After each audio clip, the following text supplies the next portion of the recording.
This is Nightline, your open door to people and places, and this is Walter O'Keefe. Nightline invites you to listen in on NBC's award-winning science fiction series X-1.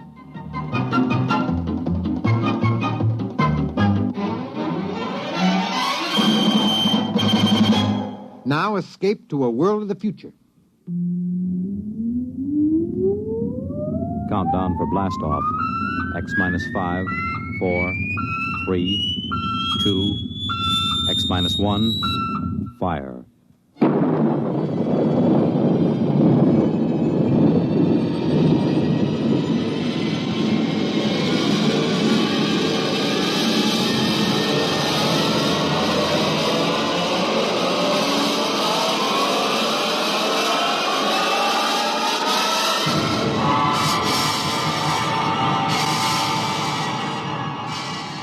From the far horizons of the unknown come tales of new dimensions in time and space.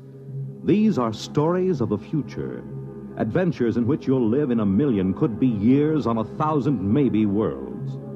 The National Broadcasting Company, in cooperation with Galaxy Science Fiction Magazine, presents X-1.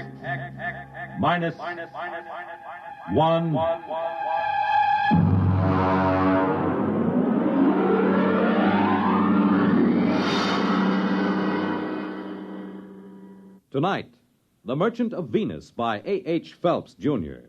But first, hear this. When they play it hot and you dig the beat, oh, life is swinging, life's complete. You make it Pabst, 'cause Pabst makes it perfect. Yes, Pabst makes it perfect. Just as we always have ever since 1844. So next time, you make it Pabst, because Pabst makes it perfect. America's Blue Ribbon beer from the Pabst Brewing Company, Milwaukee, Wisconsin. Yes, Pabst makes it perfect.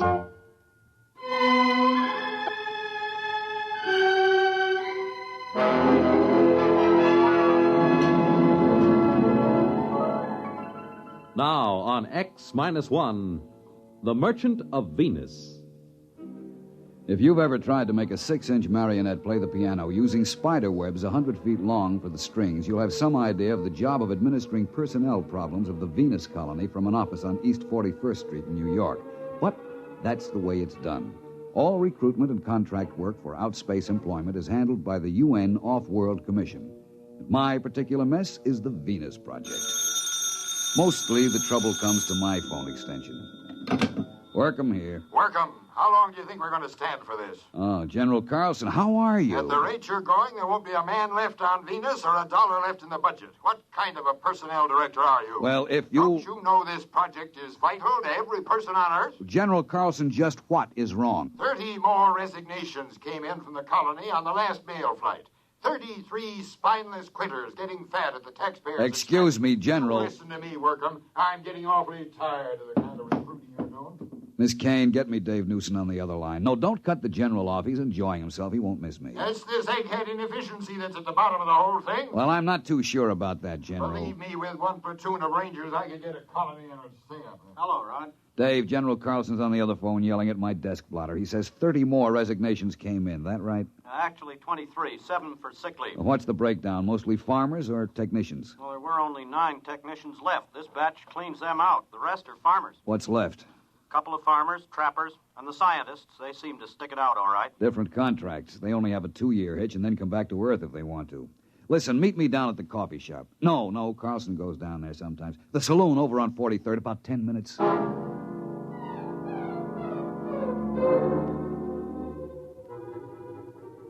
The saloon was decorated in old-fashioned foam and plastic furniture. It looked straight out of the antebellum 1950s. I found Dave waiting for me in a booth, and we got right down to it. Well, listen, why don't we leave this last bunch of quitters right where they are? Refuse to bring them home. Then they'd have to make a go of the colony to save their scrawny necks. Oh, I'd like to, but even General Carlson wouldn't dare. We'd never get another colonist off Earth. And our main job is to relieve population crowding on Earth. If we get tough with the colony, a man would be a fool to go. And every one of these quitters talks like he was just sprung from Devil's Island. This isn't getting us anywhere. I want you to shoot me up the files on this last batch of quitters. Maybe we'd better have a staff meeting on it. Get the psychology section, the preliminary interviewers who passed these men, and I'll have Jameson, too. What do you want a historian for? Maybe he can find us something interesting in the project record. He's used to deducing the philosophical and religious behavior of the ancient Hittites from a loose translation of a cuneiform laundry bill. Shall I get them all down here? No, we'd better make it formal. Book a conference room. When you get Jameson into a saloon, he spends all his time thinking up guessing games to avoid paying for his drinks. No, make sure about General Carlson. I'll tell his secretary. No. Make sure he doesn't hear about it. I don't have anything against General Carlson personally. It's just that there's always been a fight over Venus Project. The military versus the rest of us soft, decadent civilians. Carlson felt the right way to settle any virgin territory was to set up a military outpost on the ground that soldiers had always been the best operators under similar circumstances. I had lunch with Dave before the conference. You want to call the Greasy Spoon and order? What's on the menu? Well, Protoss burger, sliced barbecued yeast, or seaweed borscht with boiled algae balls. Just coffee. Black coffee. Well, they don't have coffee. What do you think this is, the Chambord? You can have Neo-Caf or Syntho tea.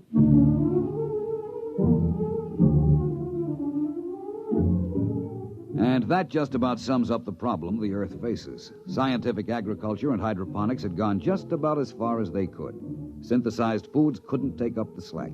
If the people of Earth kept on emulating the extinct rabbits, as they showed every intention of doing, we had about 30 years before we'd all be standing on each other's shoulders, chewing our fingernails for nourishment.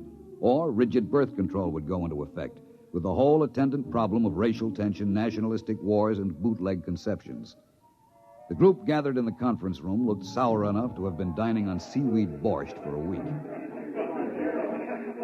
All right. I suppose I sum up what we all know already. It'll give us time to stall before we face problems to which we have no answers. That's a cheerful beginning. All right. Now, for 6 years, we've been trying to establish a self-sustaining colony on Venus. Why? Take the monorail out to Bucks County or up to Vermont at rush hour. There just isn't any more room on Earth. They've just opened the Dome Colony in Antarctica, and the housing areas in the Amazon Valley, and they're already piled up with a 10-year waiting list. All right, we send out colonists. What happens? They quit. Thank you, Mr. Jameson. The resignations come in. By terms of the contract, we have to transport them back to Earth inside of a month of resignation. There'll be nothing left on Venus but a few small clearings in the jungle and a few empty beer cans. Now, I'm not accusing anyone here of making mistakes, but I think we have to seriously consider whether we're spending money for nothing. Rod, you said the problem was insoluble. We know what we need up there. It's just that we're still making some mistake in selection, in psychological screening. That's all. You're not going to quit, are you, Rod? Well, we're not. We'll get these studies out and check again. Venus Project is too important to fail, right? Yeah, right.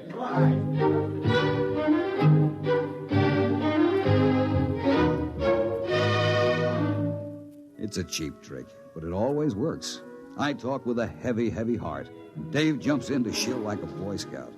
It always amazes me how a bunch of Ph.D. psychologists can get suckered into enthusiasm every time. We tried to figure out what made the settlers quit. We went into their backgrounds, their personality psych profiles. The coffee grew stale and the smoke heavy. Nothing. Look, Rod, here's what it boils down to.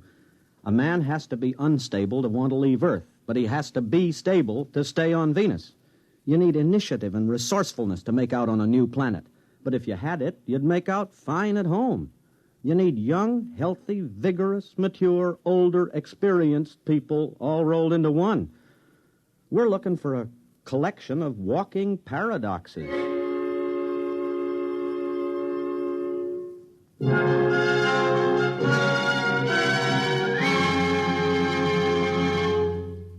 You're listening to The Merchant of Venus, tonight's attraction on X-1.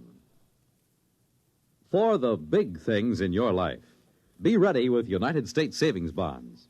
That's the new savings bond with the higher interest rate. The improved Series E savings bonds that now mature faster to pay you back extra dollars faster. Yes, when you think of saving, think of savings bonds. They offer you the safe, easy way to save regularly. Safe because each bond is backed by the United States government itself. And it's easy because you can buy bonds either where you bank or through the payroll savings plan where you work. And remember, you get back $4 at maturity for every $3 invested. So you earn extra dollars.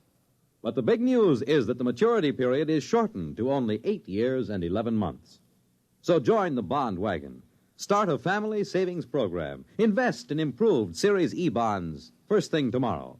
And hold the bonds you already own.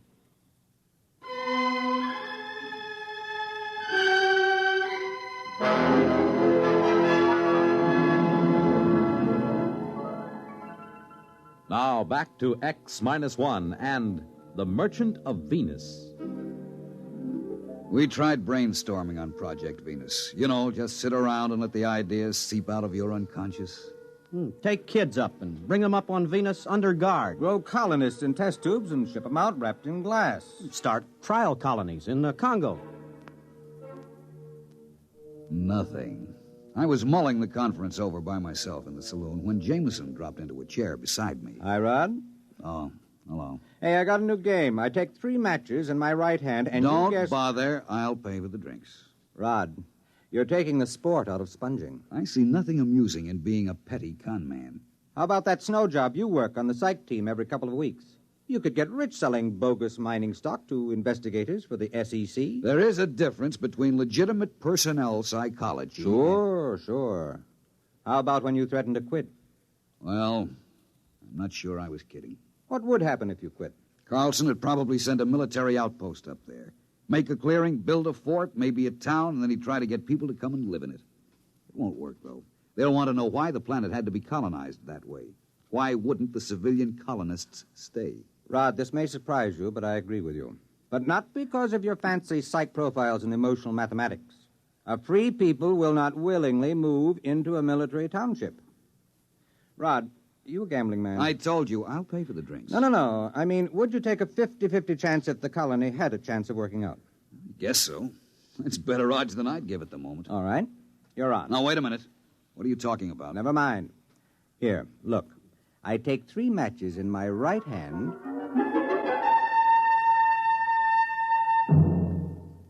And that's all he said.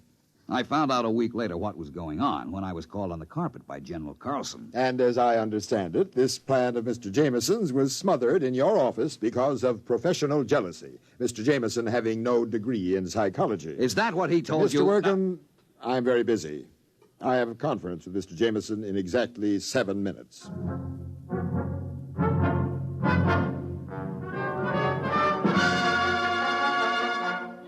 I caught him later that afternoon. Now, take it easy, Rod. That's the only way I could get old blood and sarsaparilla to snap at my bait. If he thought you were sitting on an idea, he was bound to grab it. You know he dry-docked me for 6 weeks. Go fishing. Have a good time. When you get back, I'll have my little swindle going full blast.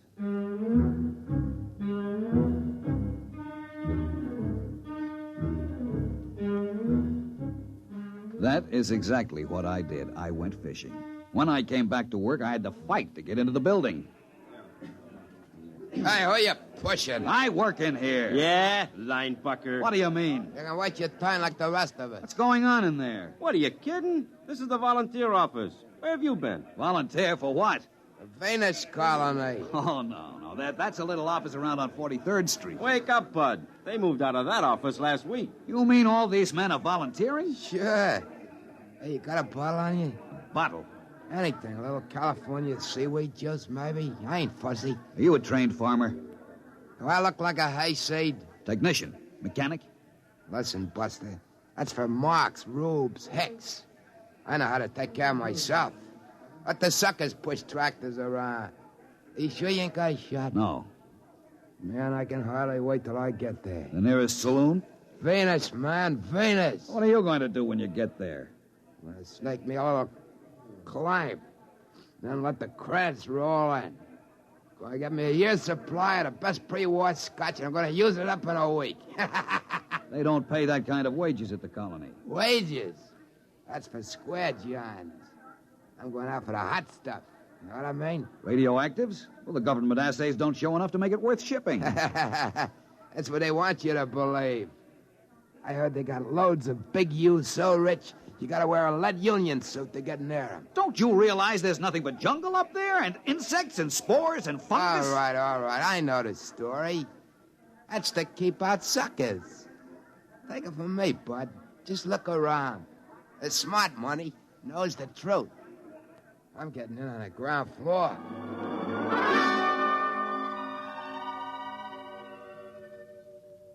Jameson, you irresponsible idiot! Ah, Rod, how are the fish? I know what you're doing, and I won't put up with it. You've told those dupes down there they can get rich on Venus. Well, they're volunteering. And I suppose you think if you get enough of them, you'll find what you want.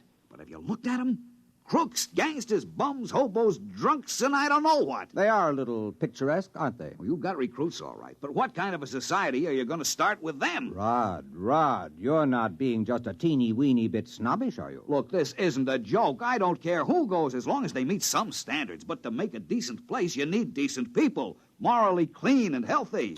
And to think this is a man I have seen playing stud poker. You've got a collection of bums and alcoholics and criminals. Probably half of them are wanted by the cops. You've got to stop.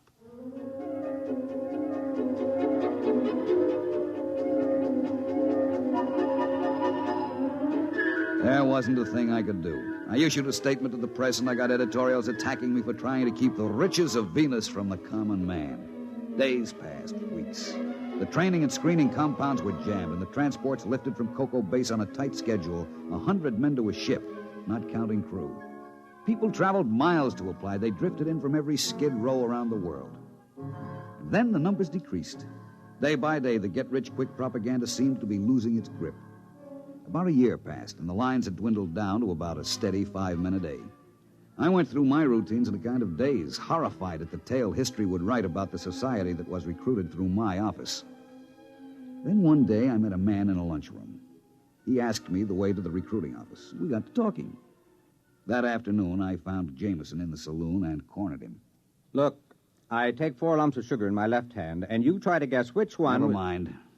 It's just a little sporting proposition. I've had enough sporting propositions out of you. Jamie, I just talked to a recruit. How democratic of you. I'm not kidding. He was an engineer who tossed up a good job to go out to the colony. How nice. I did a little more checking. They've changed. There are farmers with their families, school teachers, lawyers, doctors, and then 2 ex-colonists applied yesterday to go back. Guess which hand holds Listen, there is on the bar a pre-war bottle of scotch at $25 an ounce. I will buy you the whole bottle for an explanation. Oh, well, wait till I put the sugar back in the bowl. Jamie, how did you do it? Were we so far wrong with our charts and psychomath? Actually, you told me how to do it. Remember you said if there was a recently pioneered society around for you to test, you could set up your standards? Well, all you needed to do was duplicate the kind of person who settled America, or Australia, or California. As an historian, I knew what they were like, and I knew what brought them. So I put out the same bait. In a pig's eye, you did. How about freedom of religion, freedom from oppression? That had something to do with settling America, didn't it? Isn't that what brought people to this country? I saw that cesspool full of tramps you started with. If there was a Tom Paine or a Ben Franklin among them, I'll eat a whole Rorschach series 1 ink blot at a time. Rod, you are no historian. Franklin was born here. Paine didn't come over in the first wave. Pioneers are not necessarily young, healthy, or moral. America wasn't founded only by pilgrims. They were actually a minority. We were settled by promoters, bonded servants, British convicts, pickpockets, thieves, French and Spanish pirates. They came here for gold or to beat a hangman's rope. That's the kind of person who settles a new land. Misfits, drunkards, fugitives from justice. Too sick in mind or body to make a go of it where they are. But what kind of society will they make out of it? What kind did the sweepings of Newgate make out of America? After a while, they stop shooting each other down in the streets, and civilization catches up with them. For one thing, they get married. And it's amazing what a civilizing influence a wife is. Won't they be a little sore? After all, you just worked the greatest hoax since... Since the immigrants came to America because they heard the streets were paved with gold. Well, I'll be going along myself soon. You? Yep. Now that they've got a colony going up there, they'll be making history. And besides, I understand there's a wide-open gambling saloon at New Abilene on the Neo-Texas Peninsula. I'm anxious to try my luck on the wheel. I wonder if that pre-war bottle of scotch will stand the acceleration.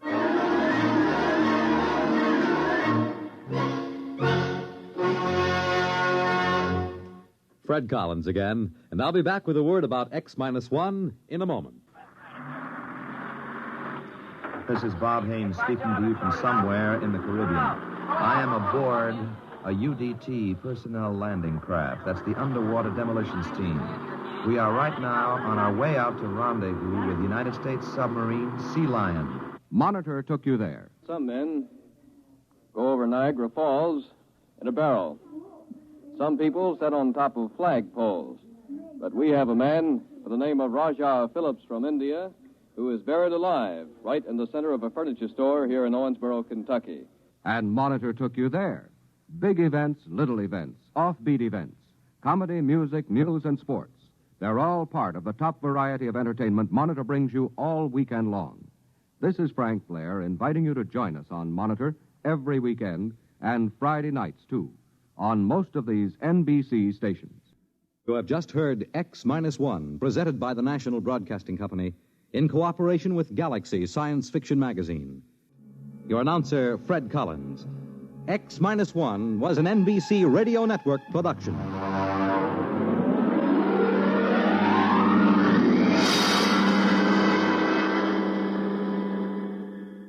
There's excitement in the air at night, and Nightline brings it to you. Hear Nightline with Walter O'Keefe, next on most of these NBC stations.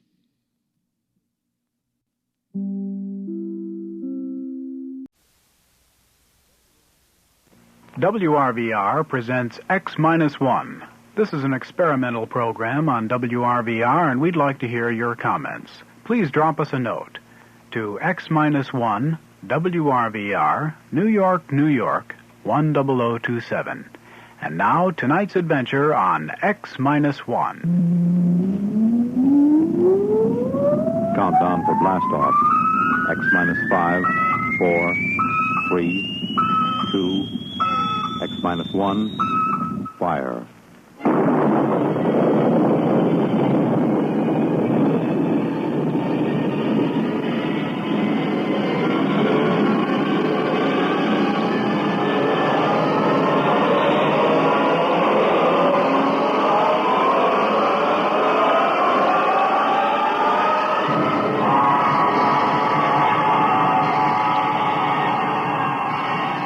From the far horizons of the unknown come transcribed tales of new dimensions in time and space. These are stories of the future, adventures in which you'll live in a million, could be years, on 1,000 maybe worlds. Renaissance Radio Network, in cooperation with Galaxy and Worlds of If Science Fiction magazines, presents X minus 1.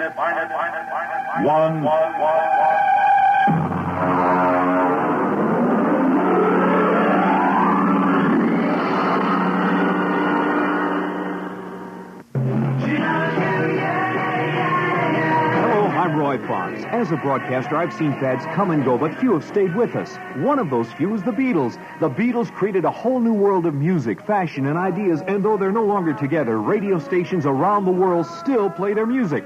Now RRP has gathered 60 of their finest songs onto 4 LP records, cassettes, and 8-track tapes for only $13.98. You get such Beatle greats as I Want to Hold Your Hand, Hard Day's Night, Bangladesh, Hey Jude, Michelle, Help, The Ballad of John and Yoko, Sgt. Pepper, and I Love Her, Yellow Submarine, and 50 other great hits. You get your choice of stereo records, 8-tracks, or cassettes for only $13.98.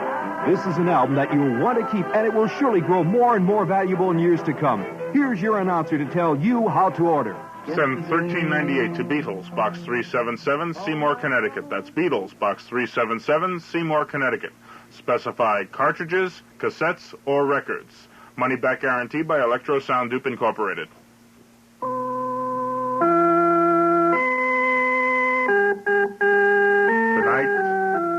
The Iron Chancellor by Robert Silverberg, starring Leon Janney and Evie Juster.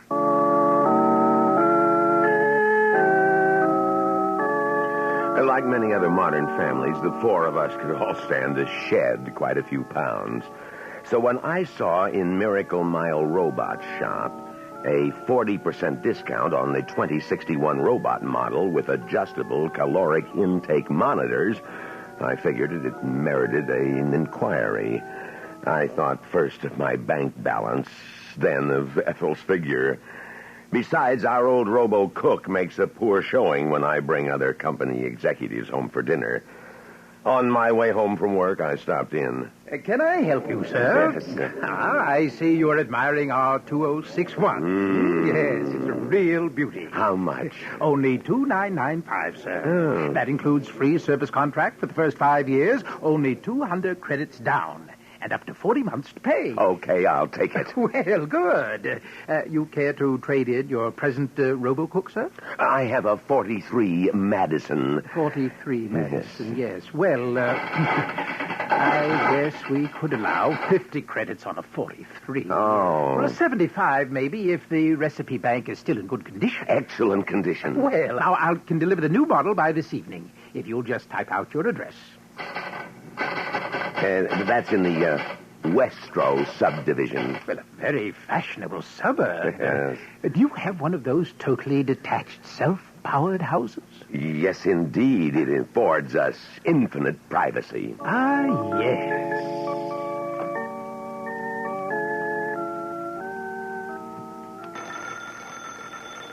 I'll get it. Who is it, Myra? It's a Mr. Robinson, Daddy, of Robinson's Robots. And he's got a bulky package to deliver. It's A surprise, my dear. What in the world is... Myra, show him in, please. Oh, all right. There we are. Got him all wrapped. All 7 feet of it, Mr. Carmichael. Lots of delicate circuitry in that job. You ought to be very proud of him. Joey, help Mr. Robinson unpack the new robo-cook. No. That's okay. I can manage it. And it's not a robo-cook, by the way. It's called a robo-servitor. Sam, it must be a fortune. It's very reasonable, Ethel. Now, don't worry so much. There. This is the instruction manual. Now, don't fret about the thickness of the booklet. It's just part of the trimmings. This robot's no trouble to handle. Now, here's the recipe bank. Biggest and best ever designed. And what about the special features? The reducing monitors, you mean? Yes. Well, they're right over here, see? You just program in the names of the members of the family and their present and desired weights. And the robo-servitor takes care of the rest. Computes caloric intake, adjusts menus, and everything else. I told you I was going to do something about our weight, Ethel. No more dieting. The robot does all the work. Oh, my. I don't think there'll be any trouble. But if there is, just give me a buzz. Right. I felt a momentary twinge of nostalgia when Robinson took our obsolete robo-cook. After all, it was with us 16 years. That night, the four of us spent the evening discovering things about our new robot. Joey prided himself on his knowledge of practical robotics, so I let him integrate our weights and desires. You wish this schedule to take effect immediately? Oh, well, tomorrow morning at breakfast. We might as well start right away. Good morning, one and all. Oh, good morning. Your toast and coffee, sir. Well, I like cream and sugar in my coffee. You must learn to drink your coffee without such things if you wish to lose weight. Oh, yes. Yes, of course. Well, this regimen is more Spartan than I anticipated. Joey, why don't you pour that glass of milk into the cereal? Won't it taste better that way? Sure it will, but Bismarck says I won't get another glass if I do, so I'm eating this way. Bismarck? It's the name of a famous 19th century German dictator. They called him the Iron Chancellor. Pretty good name for him, huh? No, it's silly. Well, it has a certain ring of truth, though. Here is your luncheon menu.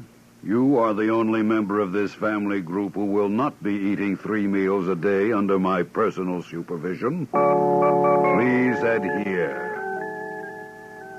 And I did, even though I had to avoid my colleagues and eat at a robo-cafeteria so as not to be ribbed or questioned. Needless to say, I wasn't full. Dinner loomed in my mind. My hands shook. When I arrived home that night, I handed the robo-servitor my hat and cloak and, as always, reached out for my cocktail. Yes, sir. How may I assist you? Are we, out of gin? No, sir. How come no drink, then? Because, sir, a martini's caloric content is inordinately high. But gin is rated at 100 calories per ounce, and Okay, enough. It is almost dinner time, sir. Did you have a good day, sir? No, I'm hungry. The first days of diet are the most difficult. Excuse me now while I prepare the meal. The name Bismarck was beginning to fit him more and more. After dinner, if you can call it that, Bismarck was in the basement. He gave us a chance to speak privately. Lord, Sam, I don't object to losing weight, but we're being tyrannized in our own home. Mom's right. It doesn't seem right for that thing to feed us whatever it pleases. I'm not happy about it either, but we have to give it a try. We can always make readjustments in the programming if it turns out to be necessary. I had 3 meals in the house, and I'm starved. Me too. Bismarck's downstairs. I'm going to get a slice of lemon pie while the coast is clear. No. No? There is no sense in my spending 3,000 credits on a dietary robot if you're going to cheat, Joey. I forbid you to have any pie. But, Dad, I'm hungry. I'm a growing boy. Now, don't give me that line. Sam, we can't starve Joey. If he wants pie, let him have it. Oh, you're carrying this reducing fetish too far. Well, all right. I guess a bit of pie won't wreck the plan.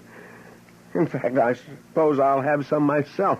Joey, Begging your pardon. It would be most unfortunate if you were to have pie now, Mr. Carmichael. My calculations are very precise. Let's forget the lemon pie, Joey. Bismarck, yes, Bismarck, had in the next few days usurped Ethel's job of marketing.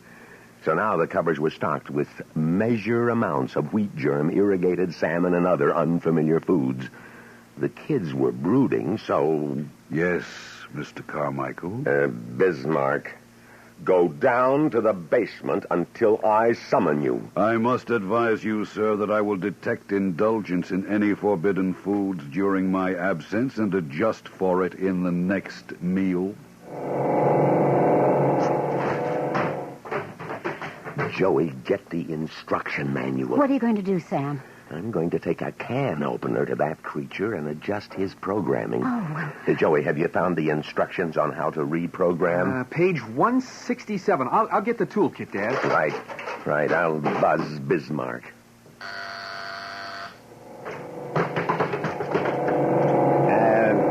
Bismarck, I'm afraid it's necessary for us to change your program.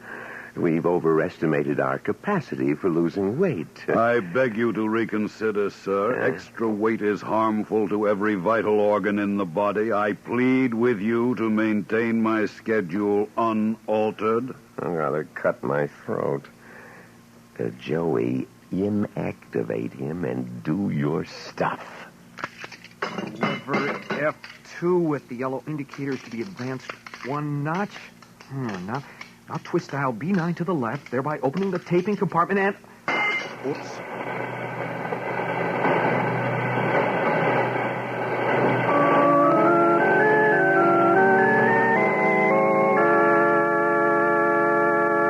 We will be back with the second half of The Iron Chancellor after this message of importance.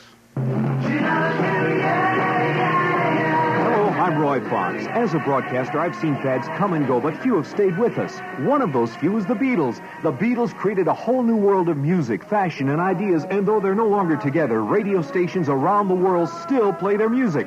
Now RRP has gathered 60 of their finest songs onto 4 LP records, cassettes, and 8-track tapes for only $13.98. You get such Beatle greats as I Want to Hold Your Hand, Hard Day's Night, Bangladesh, Hey Jude. Michelle, Help, The Ballad of John and Yoko, Sgt. Pepper, and I Love Her, Yellow Submarine, and 50 other great hits. You get your choice of stereo records, 8-tracks, or cassettes for only $13.98. This is an album that you'll want to keep, and it will surely grow more and more valuable in years to come. Here's your announcer to tell you how to order. Send $13.98 to Beatles, Box 377, Seymour, Connecticut. That's Beatles, Box 377, Seymour, Connecticut.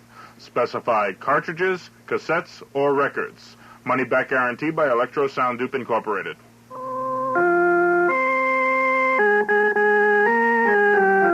And now we return to X-1 and the Iron Chancellor by Robert Silverberg.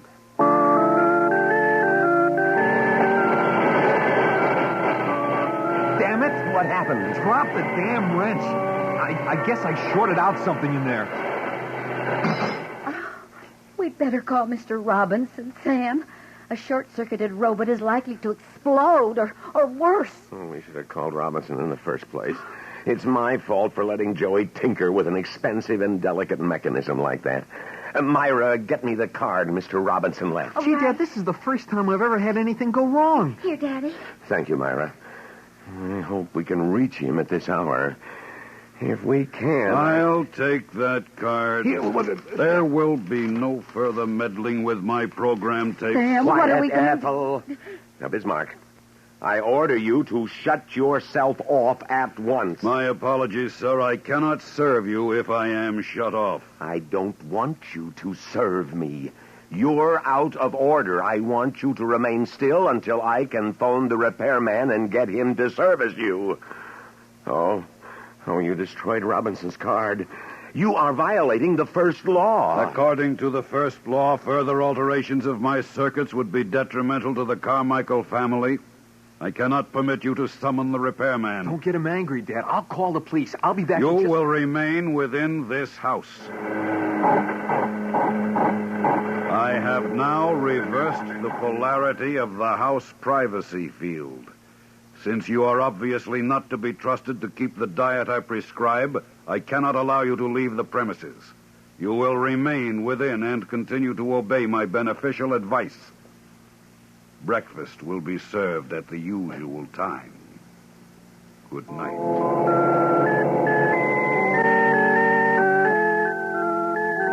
I awoke late, well past 9.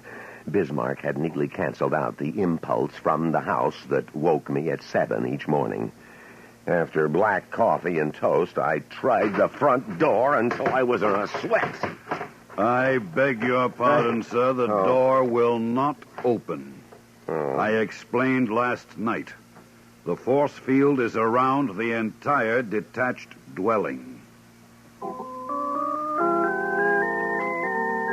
Now, in theory, the field could be penetrated from the outside, but nobody comes calling without an invitation in Westro. It is not one of those neighborly subdivisions where everyone knows everyone. That was why we picked it. Dad, the phone connection's severed. Damn him. He can't hold us prisoners here. Oh, Bismarck's short circuit has resulted in exaggerating his sense of functioning. He's determined to make us lose weight, even if it kills us. He's got the kitchen wall up with some kind of electronic-based force web. He must have built it during the night. I tried to sneak in and scrounge some food and got a flat nose. Oh, we'll be skeletons any day. Hey, it isn't that bad, Mom. Yes, it is, Dad. I've lost 5 pounds in 4 days. Quiet. Bismarck's coming. Lunch will be served in 8 minutes. Probably down at the office. They're wondering where I am. Oh, they won't care. An executive isn't required to account for every day he takes off, you know. I haven't missed a day's work in years. I know. Oh, but they'll worry after 3 or 4 days, won't they? Maybe they'll try to phone her or even send a rescue mission. There will be no danger of that. While you slept this morning, I notified your place of employment that you were resigning. Well, you're lying. The phone is cut off. I communicated with them via microwave generator. Oh, if only we had an oilman the way we used to. He'd know how to shut the field off. But no, we've got a shiny, chromium-plated cryostat dishing out liquid helium. A neat, self-contained island in the middle of civilization with nobody bothering us. Ethel, please. Luncheon is served. You've got to do something about this, Sam. I'll have to, huh? And just what am I supposed to do? Daddy, don't get angry. Oh, don't tell me what I should or shouldn't do. Maybe you could distract him, and I could open him up again. No. That thing's 7 feet tall and weighs 3,000 pounds. I'm not going to wrestle with him. The haggard face in the mirror was mine. 6 days of starvation. I stepped on the scale. 12 pounds off in less than 2 weeks. Then it came to me in a flash. Ethel, Myra, Joey, come here. Where's that robot? In the kitchen. Bismarck? Bismarck, come out here. How may I serve you, sir? Damn you, scan me with your super power receptors and tell me how much I weigh. 179 pounds, 11 ounces, Mr. Carmichael. Yes. And the original program I taped into you was supposed to reduce me from 192 to 180. So I'm finished with you as long as I don't gain weight.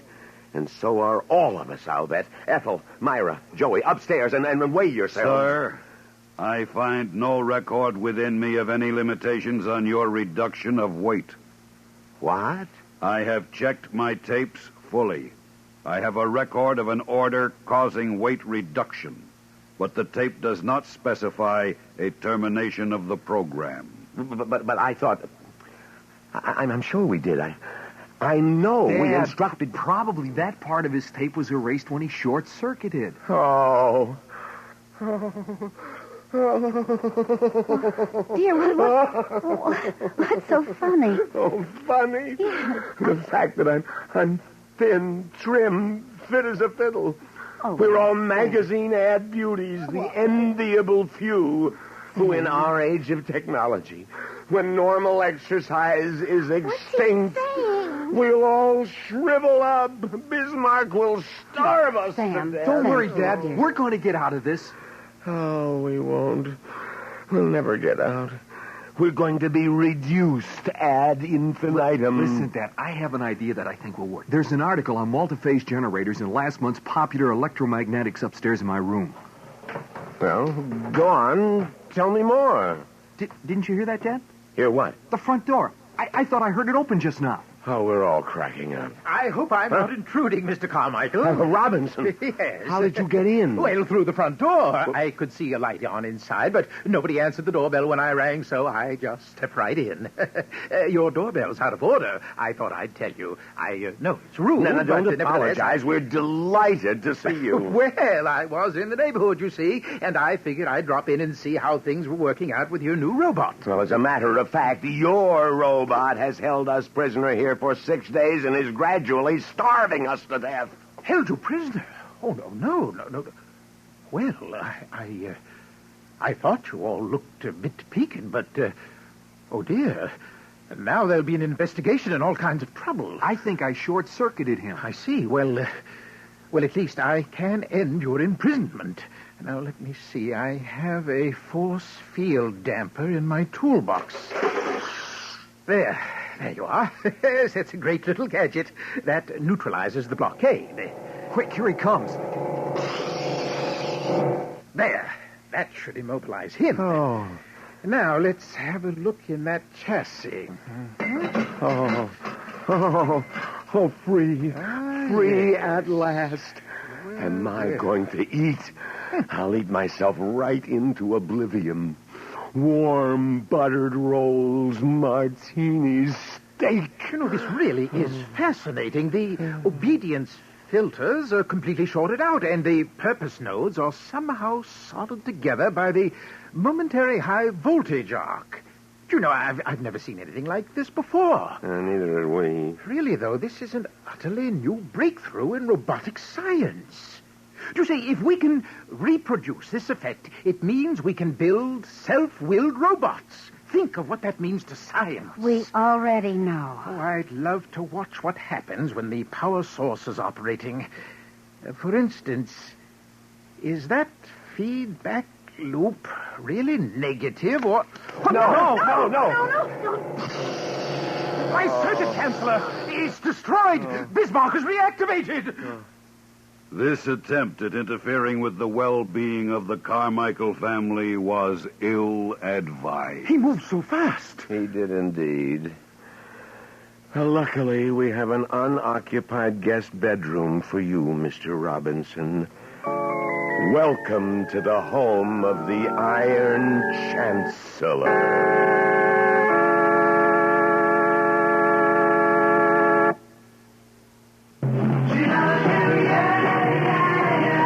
I'm Roy Fox. As a broadcaster, I've seen fads come and go, but few have stayed with us. One of those few is the Beatles. The Beatles created a whole new world of music, fashion, and ideas, and though they're no longer together, radio stations around the world still play their music.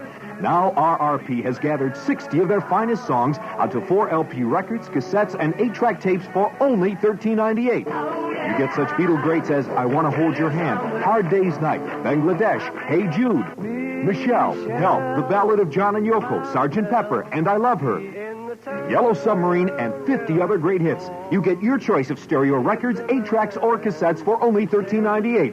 This is an album that you'll want to keep, and it will surely grow more and more valuable in years to come. Here's your announcer to tell you how to order. Send $13.98 to Beatles, Box 377, Seymour, Connecticut. That's Beatles, Box 377, Seymour, Connecticut. Specify cartridges, cassettes, or records. Money back guarantee by Electro Sound Dupe Incorporated. You have just heard the X-1 presentation of Robert Silverberg's Iron Chancellor, a story from the pages of Galaxy magazine. Galaxy, science fiction magazine, whose January 1973 issue features an article by astronomer Robert S. Richardson that delves into the existence of the Star of Bethlehem. Also, don't forget Galaxy's sister magazine, Worlds of If, which in its February issue will present Construction Shack by Clifford D. Simak. It was the day of the creation, just another one of those days where everything goes wrong. Galaxy and Worlds of If on your newsstands today. You have just heard The Iron Chancellor, a story from the pages of Galaxy written by Robert Silverberg and adapted for radio by Donna Fonfa. Featured in our cast were Leon Janney, Evie Juster, Jackson Beck, Donald Buca, and Roy Fox. If you enjoyed tonight's broadcast, please write to X-1, Box 377, Seymour, Connecticut. X-1 was directed by Irish Princeton and produced by Sal Trapani, and is a Renaissance radio production.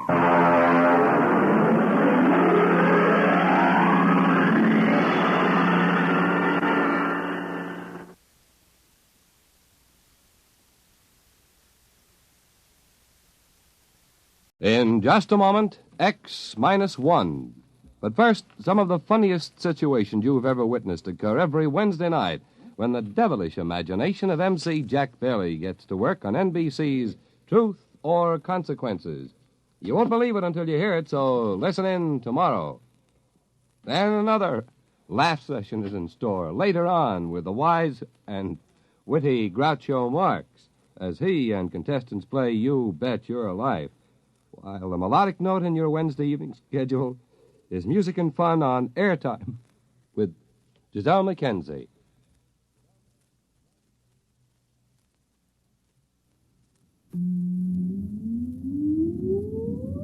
Countdown for blast off. X-5, 4, 3, 2, X-1, fire.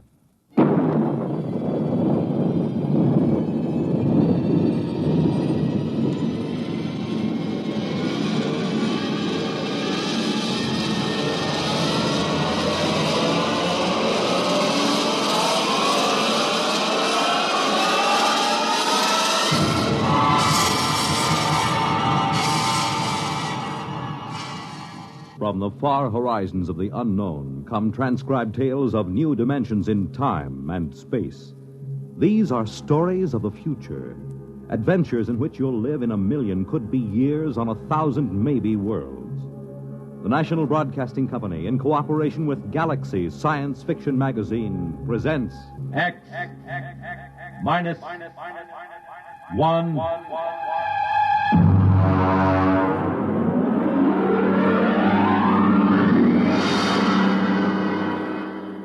Tonight, the Mark Clifton story, Star Bright.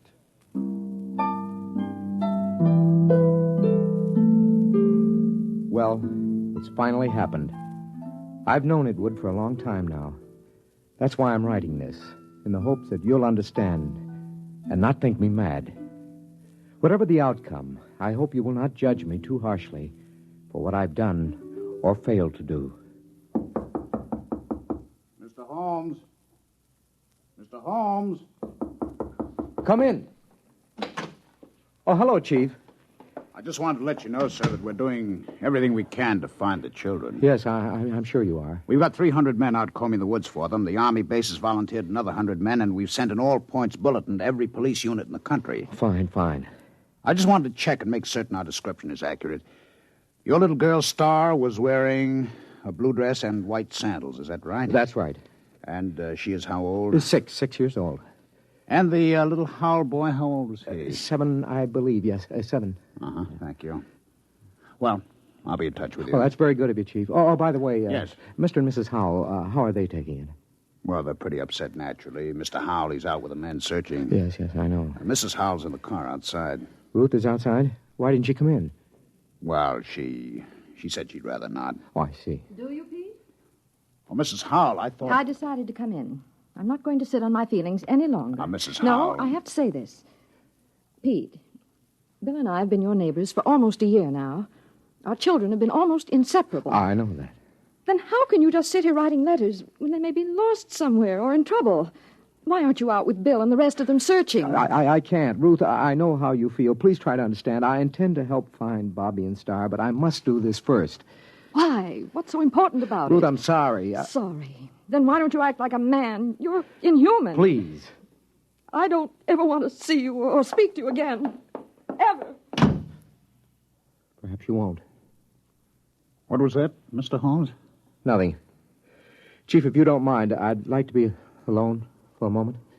Okay, Mr. Holmes. I'll keep in touch.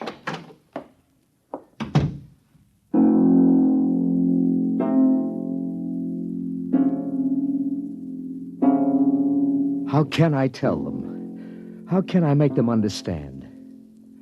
I write this to you because they must be made to understand somehow, but I have to begin at the beginning. I think I first noticed it one evening when Star was 3 years old. I was in my reading chair going over some work. Star was sitting on the floor in the circle of light with her blunt-nosed scissors and scraps of paper. Her long silence made me glance down. And then we glue this together, put a line here and there. Star? Like that. Star? What is it, Daddy? Can I see what you've made? Uh-huh. Well. It's quite a coincidence. What? You know what they call a piece of paper joined together with a half-twist like this? Nope. It's called a Mobius strip. You mean somebody already made one? A man named Mobius, mathematician, long time ago.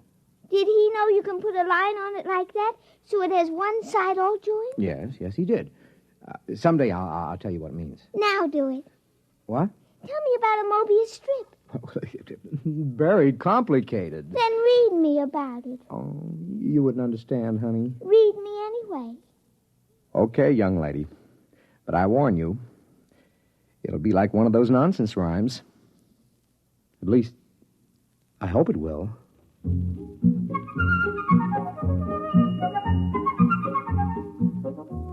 At 3 years, a child shouldn't have enough functioning intelligence to put together a Mobius strip. I'd known for some time now that Star was an exceptionally bright child. Just how bright, I had no idea. Not until I began to read to her from an advanced physics book, The Theory of the Mobius Strip. To the power of infinity. Now then, are you sufficiently mixed up, young lady? Daddy, you know what? What? You read too slow. You say a word, then I think a long time, then you say another word. Oh, I see. Just what would you have me do about it? Well, Teach me to read. Then I can think as quick as I want. The word is quickly. It's an adverb. Oh, Daddy, really? You pick on such unimportant things. I want to learn to read. Okay. When would you like to begin? Right now, tonight.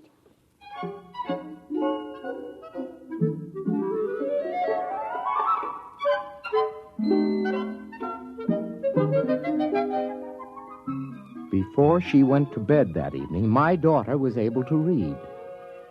In the months that followed, a great deal happened. Some of our friends, like Jim Petrie, have dropped in and been amused to see her on the floor, rapidly turning the pages of an encyclopedia as big as she is. Sit down, Jim. Oh, thanks.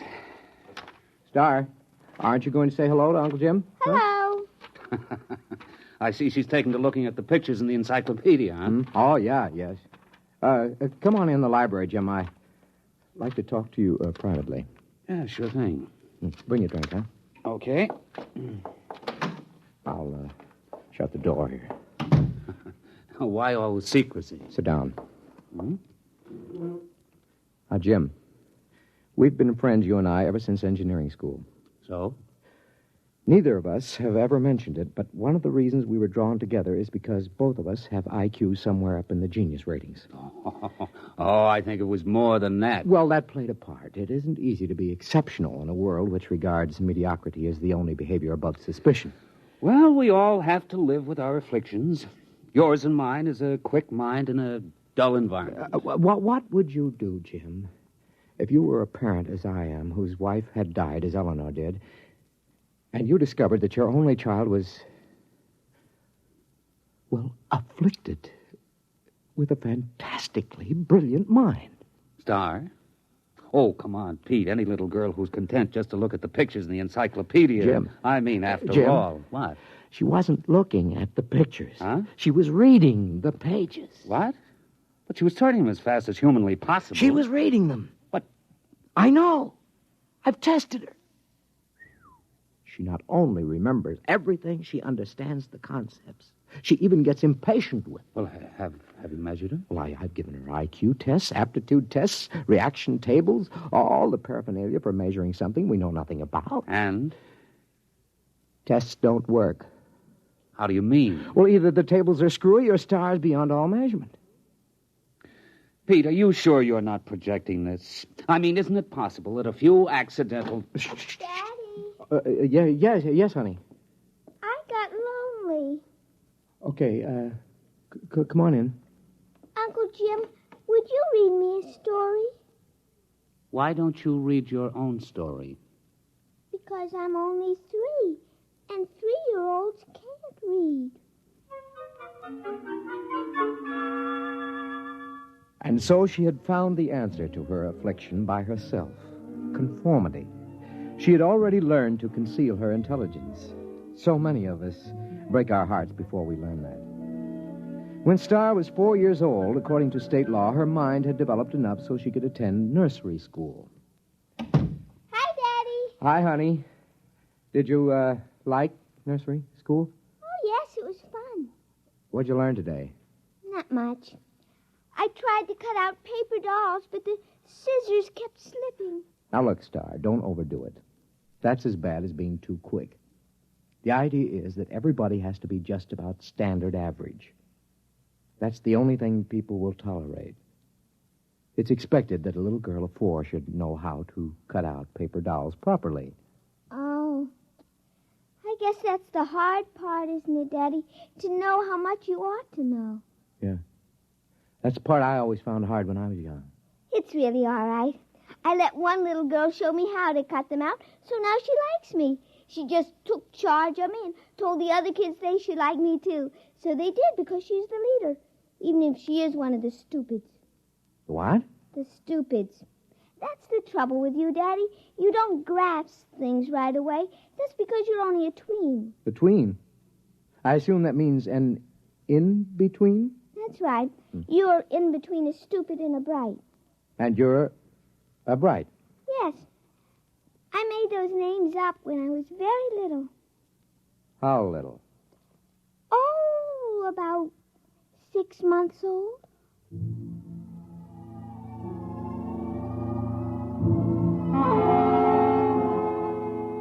thoughts began to whirl around in my head after that one. A small fear kept growing inside me. How profound was this little imp that was staring up at me? How much did she understand already? Even as the thought formed, I learned the final horrifying fact about my little girl. It's all right, Daddy. Don't be afraid of me. Well, how did you know that I was thinking anything like that? Well, I just figured it out. Star. Yes, Daddy? Now, I want you to answer me honestly when I ask you this next question, will you? Yes. Star. Can you read people's minds? Are you a telepath? Well?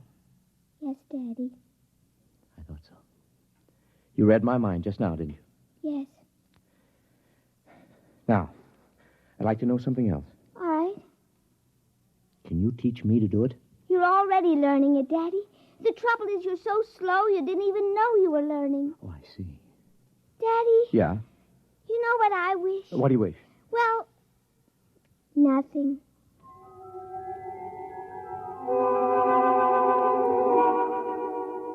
All the same, I knew exactly what she was wishing. She was wishing for a companion whose mind would match her own. You see, I was becoming telepathic. Just a minute. Well, hello. Is your little girl home? Yeah, she's upstairs. Who are you? I'm Robert. Robert who? Robert Howell.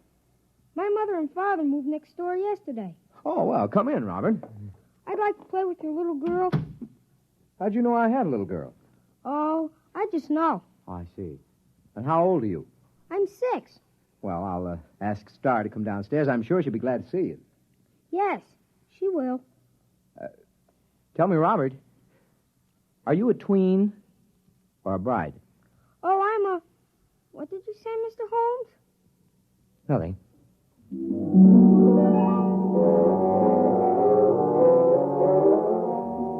I didn't have to say it. I could read his thought. He was a bride, and it was no accident that he and his parents had moved next door.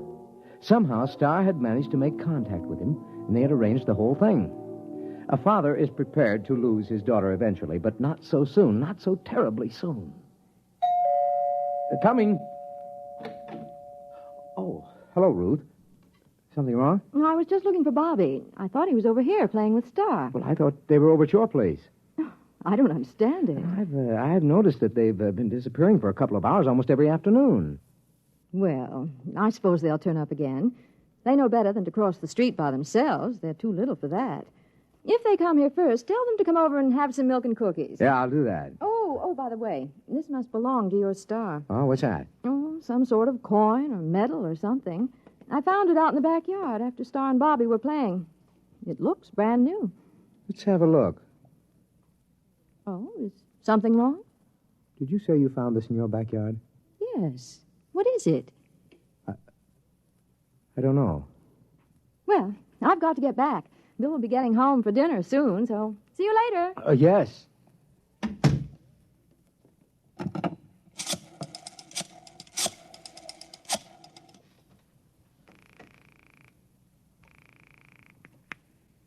Hello? Jim? Yes. Do you have a portable spectrophotometer? Well, sure. We've got a dozen here at the lab. Pack one up and get over here right away, will you? Well, Pete, I don't quit till 5. Look, do as I say, huh? It's important. Well, okay.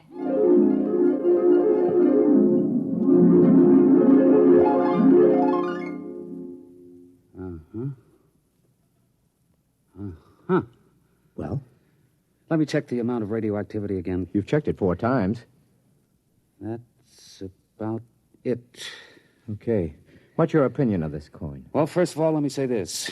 It's the real McCoy. And? Also, it doesn't exist. Makes sense. Look, Pete, that coin is pre-Egyptian. It's hand-cast. It's made out of one of the oldest bronze alloys, one that was lost 4,000 years ago. So it's 4,000 years old. It is, and it isn't. What do you mean? Listen, Pete, old coins show wear. The edges get rounded with handling. The surface oxidizes. The molecular structure changes, crystallizes. Pete, this coin is authentic, and yet it's brand new. It might have been struck off yesterday. You realize, of course, that that's impossible. Where'd you get it, Pete? I don't know. I think the kid's got it. Star? Yes. How? I don't know. I'm almost afraid to think. Well, why not ask her? She isn't around. She and Robert are off playing somewhere. Well, do you know where? No, Oh, Jim, it's just too fantastic. It isn't possible. I haven't said a word. I know what you're thinking. As a matter of fact, I was thinking something fantastic. How did you guess? I just guessed.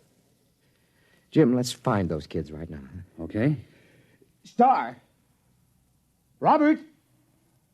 Let's try the playroom. Star? Robert? Not in here. Let's try back here. I hear something. What? Pete, it's coming from the room we were just in. That's impossible. There's no place they could have hidden. I'm going to open that door. Peekaboo, Uncle Jim. There they were, in the middle of the playroom, holding hands, a little shamefaced, a little defiant. Star, Robert, where have you been? Now, I know you weren't in this room a few seconds ago, and there are no windows you could get through. Well? It's nothing, Daddy. We just went a little ways. That is not answering me. Where did you go? You see, Star, we've found this coin. Come on. I shouldn't have to tell. You're both just tweens. Star, I'm still your daddy. Even brights have feelings about their parents. Now. I tried to ESP you, Daddy. Does she mean extrasensory perception? Yes. You just don't ESP good, Daddy. Robert does it very nicely. He can always find me when I hide. That's 'cause you don't have much imagination. I do, too. Yeah, but you always have to look at a book to ESP what's in it so you leave an ESP smudge. I just look at where you left the smudge, and I go to that place, and that time, and there you are. Oh, but that's cheating. It isn't. You just haven't got imagination. You can't teleport yourself to a place that hasn't been. I can, too. What about the moon people? They haven't been yet. Oh, Star, they have, too. Not for your daddy, they haven't, but for the things from Arcturus. The moon people were about 10 million light years ago. Now, wait a minute, kids. Hold on. Jim, have you been listening to this? I think I heard it. Now, look, kids. You're either playing a big joke on us older folks, or you've actually figured out a way to travel to places in the past. Right? And in the future, too, Daddy. Star, could you tell us how you do it? It would be easier if I could ESP it to you. Well, just pretend we're stupids and tell us in words. Well, you remember the Mobius strip? I remember. She made it about a year ago, Jim. Well, you join the ends of a strip of paper with a half twist to make one surface. Then you take a sheet and give it a half twist so you can join the edges together all over. That's Klein's bottle. Oh, you know about that. Yes, we know that. Go on. Well, then you take a cube. You imagine a cube, and you twist it. Tesseract? Shh. Go on, Star. And you ESP the twisted cube all together the same way you did Klein's bottle. Now, if you do that big enough all around you so you're sort of folded into it, you can teleport yourself any place you want to go. And that's all there is to it. Jim, what do you think? I need another drink, Pete. A big one.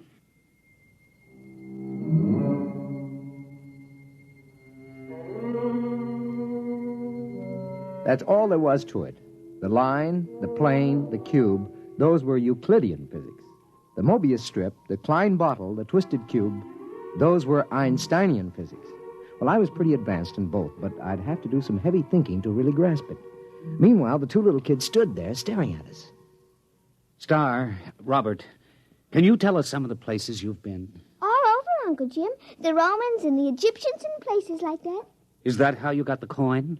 Uh-huh, I found it. It wasn't stealing, was it, Daddy? I just found it in the dirt. We'll skip that for a minute. What about going to the future? There isn't any future, Mr. Holmes. What's that? It's kind of hard to explain. Even Star doesn't get it. Oh. But when she gets to be 6, like I am, she'll probably understand. Well, try to explain it to me. Well, it's all connected, just like the Mobius strip. If you go far enough, you'll get back to where it starts again. You start with the cavemen, then us men, then atomic men, the moon men, planet men, star men, and brights. Only somehow... What? The brights got off the strip.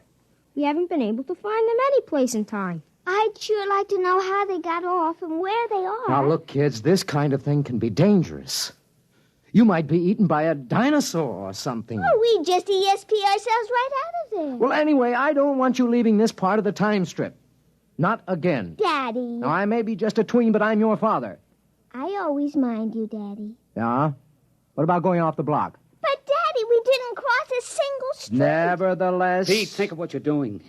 Pictures, specimens, recordings. Not only from the past, but from the future. Pete, I beg you. Jim, this is my daughter. But what a contribution. We could be ages ahead of ourselves. No. Star.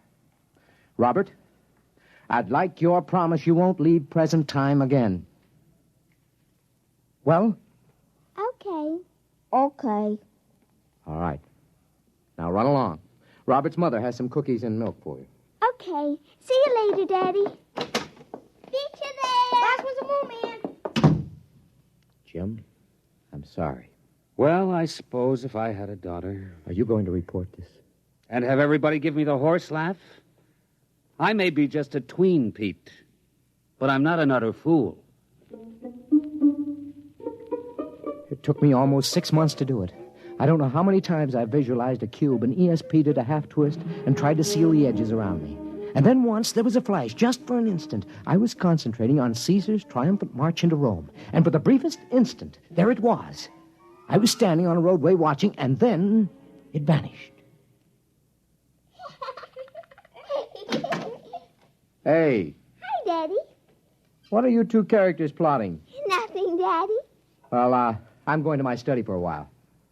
Star, Yes, Daddy.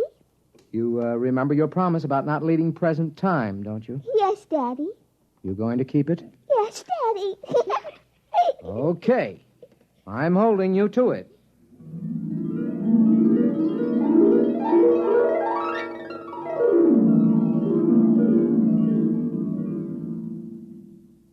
Hello? Hello, Pete, this is Ruth Howell. Yeah? Are the kids there?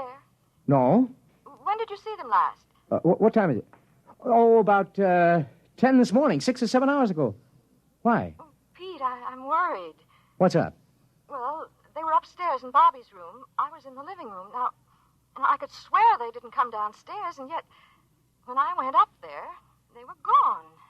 That was over 5 hours ago. Ruth, are you sure they didn't come down? I was in that living room every moment. Pete, I'm Now, Ruth, don't get panicky. I'm coming right over. Just don't get panicky.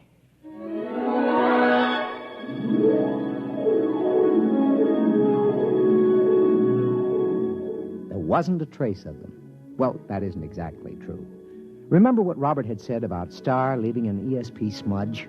Well, I was able to catch it in Robert's room. It had something to do with where the Brights went when they got off the time strip. That's it, of course. They wouldn't disobey by leaving present time. But isn't it possible that there is more than one present time? Isn't it possible that another now coexists with ours? That's the clue, of course. I'm going to call the police, Pete. I don't think it'll do any good. But we've got to find them. They'd have come back by now. Yes, if they could. What do you mean? Nothing. Well, what are you going to do? I'm going back to my study to think. To think? Aren't you going to look for them? I have to figure out where to look. Well, I'm not going to sit around doing nothing. I'm calling the police.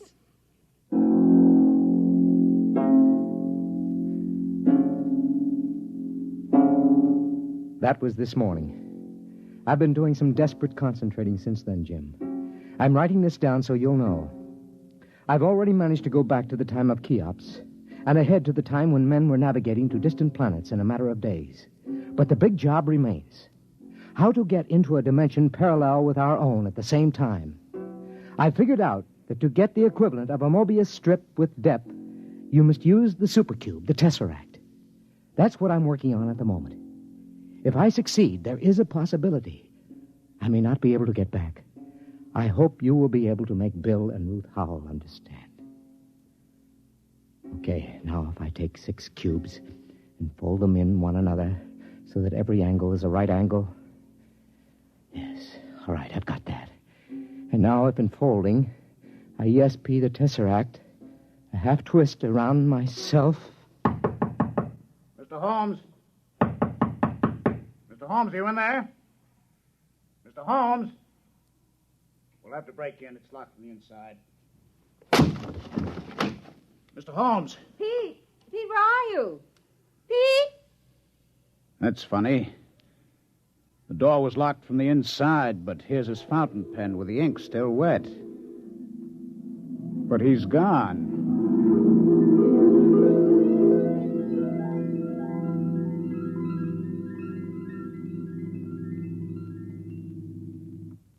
You have just heard X-1, presented by the National Broadcasting Company in cooperation with Galaxy Science Fiction Magazine, which this month features the final installment of Frederick Pohl's novel, Slave Ship, story of a world engaged in the wildest of all possible non-wars, where the order of the day was even wilder still. Spare every animal and throw the men to the wolves. Galaxy Magazine, on your newsstand today. Tonight, by transcription, X-1 has brought you Star Bright, a story from the pages of Galaxy written by Mark Clifton and adapted for radio by George Lefferts. Featured in the cast were Sarah Fussell, Lawson Zerby, Bill Quinn, Billy Harris, Ralph Bell, and Kate Wilkinson. Your announcer, Fred Collins. X-1 was directed by Daniel Sutter and is an NBC Radio Network production.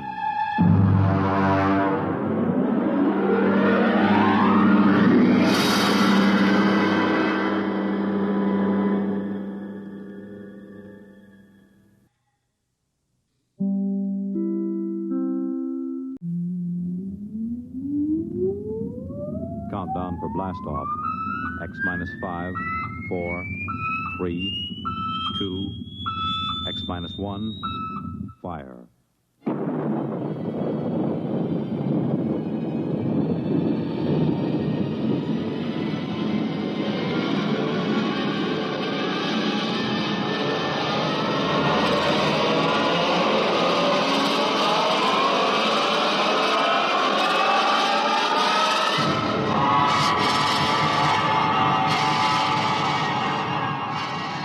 From the far horizons of the unknown come tales of new dimensions in time and space.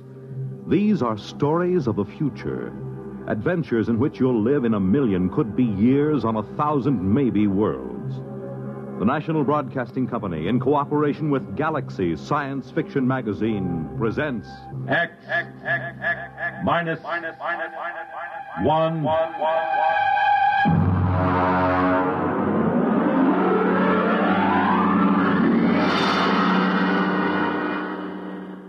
Tonight, the time, 150 years from now. The place, a luxury spaceship en route to Venus. The story, Venus is a Man's World, by William Tenn. 20 minutes after we took off from the spaceport, I was bored stiff. Ferdinand, do stop fidgeting and sit down. I don't have anything to do. Well, I'll read to you and Carrie. Would you like that? No. I want to do something. What's the name of the book, sis? Well, it's titled Family Problems of the Frontier Woman. Doesn't it sound intriguing? Peachy keen. That's enough out of you, young man. Why don't you take a walk around the ship? Can I go with Ferdinand, sis? Well, wouldn't you rather we start the book? You should, Carrie. Every girl should read about the family problems of the frontier woman. Keep quiet, you boy. Oh, children, let's have enough of that. Now, go ahead, run along, you two. And Carrie, look after Ferdinand. See that he keeps out of mischief.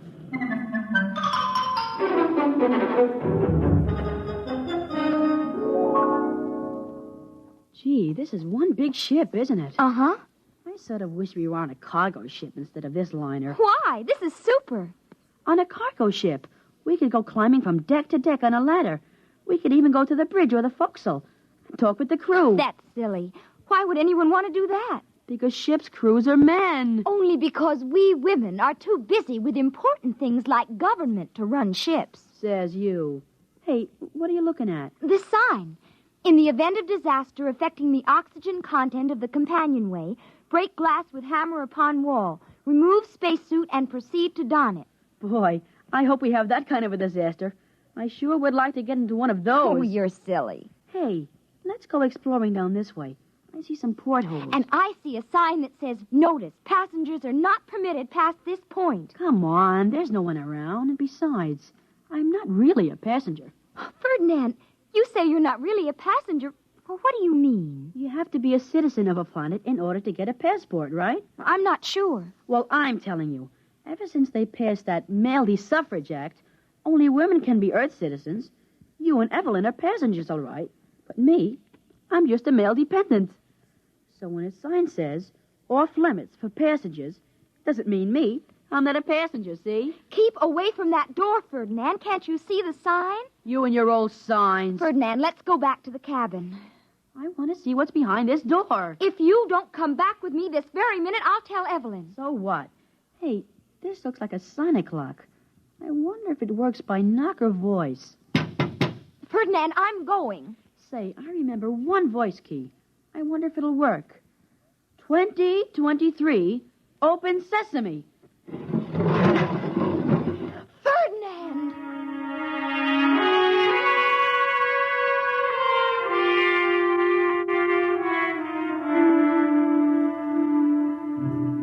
Out of all the million possible combinations, I hit it just right.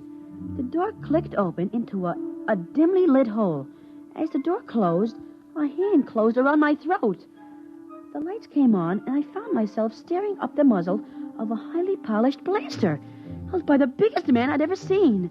We just stood there looking at each other for a while, till finally he said, Why, you're only a tadpole. Sir? A little tadpole. I must be getting jumpy enough to splash. My name is Ferdinand Sparling. I'm very pleased to meet you, Mr. I hope for your sake you aren't a tadpole brother to one of them husbandless Anura. Husbandless what? Anura, herd of females looking a nest. I come from Flatway, folks. You're a Venusian? Yep. What part of Earth are you from? And what are you doing on a spaceship to Venus? You know, the 3 out of 4. Yeah, how's that? The 3 out of 4. No more than 3 women out of every 4 on Earth can expect to find husbands. Not enough men to go around, with the Third Atomic War and all. Why, back in the 20th century, some of our best men went to the planets. My sister Evelyn says that by now, most of the men on Earth aren't even worth marrying. That's for sure. Those busybody Anura took care of that. Earth, what a place. I had a belly full. Why did you come in the first place? I came looking for a wife. Women are pretty scarce on Venus. I heard that there was a surplus of them on Earth. I can't understand why any man would even want to marry a woman. How old are you, Tadpole? 13, almost 14. Well, that explains a lot of things, Tadpole. It doesn't explain why you're heading back to Venus. Because I was in trouble the minute I landed on that woman's world. I didn't know I had to register at a government-operated hotel for transient males. Imagine, they told me a man couldn't say anything in court. All talking was done by female attorneys to a female judge. But I told him off. I told him where I come from, a man spoke his piece when he had a mind to, and his woman walked by his side. Well, what happened? Oh, I was found guilty of this and contempt of that. But I wasn't going to serve all those fancy little prison sentences, so I broke out and stowed away. You mean that you're breaking the law right now? Sure, aren't you? Oh, I guess so. I'm also a man outside the law. We're in this together. Shake, Ferdinand. Ferdinand? That's not a right label for a sprouting tadpole. I'll call you Ford. My name's Butt. Butt Lee Brown. Is Butt a nickname like Ford? Yeah, short for Alberta. But I haven't found a man who can draw a blaster fast enough to call me that. You see, Pop came over in the 80s with the first wave of immigrants from Ontario. Named all of us boys after Canadian provinces. I was the youngest, so I got the name they were saving for a girl. Golly, Mr. Butt, you must have had a lot of brothers. Yeah, full nest. They're Sass. His real name is Saskatchewan. Manny after Manitoba. And Uke, he was named for Yukon. I got one for every province and territory in Canada. Golly, all I have is 2 sisters. Oh? Tell me about them. Well, there's Carrie. She's almost 16. Yeah, well, how about your other sister? She a little older? She's old, all right. Evelyn's almost 21. She pretty? Who? Your sister Evelyn. Oh, I don't know. She's healthy. She's got very good teeth. If I know her breed, she's bossy and opinionated. Well, are no women? Oh, there goes the dinner gong, Ford. You better scat. Growing tadpoles need their vitamins. Could I bring you some chow? I could stuff it in my pocket and sneak it back here. No, thanks. I've stashed away enough provisions. I got plenty of kelp and Venusian mud grapes to last the trip. Oh, you better shove off, Ford. They'll start looking for you. Guess I had better. Well, I'll see you right after dinner, Mr. Butt. Just plain butt to you, Ford. Oh, okay. I'll be seeing you. 2023, open sesame.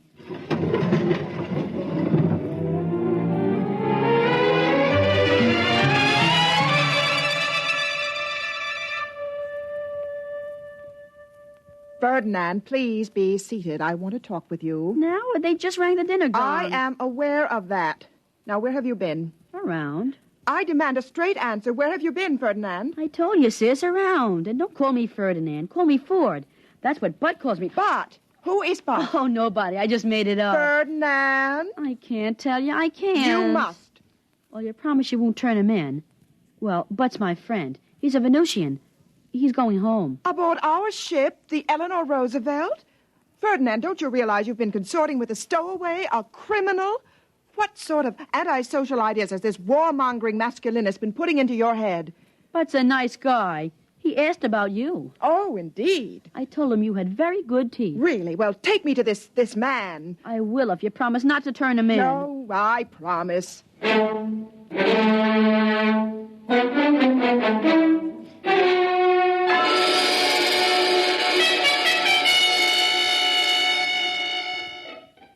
He's in there. The door has a sonic lock.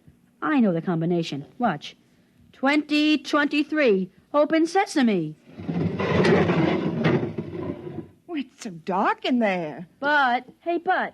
I brought along my sister Evelyn. She'd like to meet you. It's all right. Put on the lights. Oh. An honor, Miss Sparling. Please come right in. First, Mr. Bott, I want... Brown. Butley Brown. First, Mr. Brown, you realize that you are committing two crimes. One, the political crime of traveling without a visa, and two, the criminal act of stowing away without paying your fare. Golly, Sid, that's no way to talk to Bud. I take it you either have no defense or care to make none. I wonder if all the Anura talk like that. And you want to foul up Venus. We haven't done so badly on Earth after the mess you men made of politics. Hear, hear. Yeah, hear, hear. Oh, you keep quiet, Ferdinand. And another point, Mr. Butley Brown. I don't suppose you know that under space regulations, you've made this poor child an accessory. But didn't make me anything. Let's not talk law, female. Let's talk sense. I'm in trouble because I went to Earth to look for a wife. You're standing right here now because you're on your way to Venus for a husband. So, let's. Let's? Let's what? Are you daring to suggest now, that... Miss Sparling, no hoopla. I'm saying let's get married, and you know it. Gee, sis, say yes. And what makes you think that I consider you a desirable husband? Figure it this way. If you wanted a poodle, you're pretty enough to pick one up on Earth. When you go charging off to Venus, you don't want a poodle, you want a man, and I'm one. I own 3 islands in the Galertan Archipelago. Good farmland when they're cleared. I got no bad habits, outside of having my own way. I'm passable good-looking. My teeth are good, too. Besides, if you marry me, you'll be the first mated on this ship, and that's a splash most nesting females like to make. You know, there's more to marriage than just doing... So there is. Well, we can try each other for taste. Now, me, I'd vote yes. Me too. I'd vote yes. Now I'll cast my vote.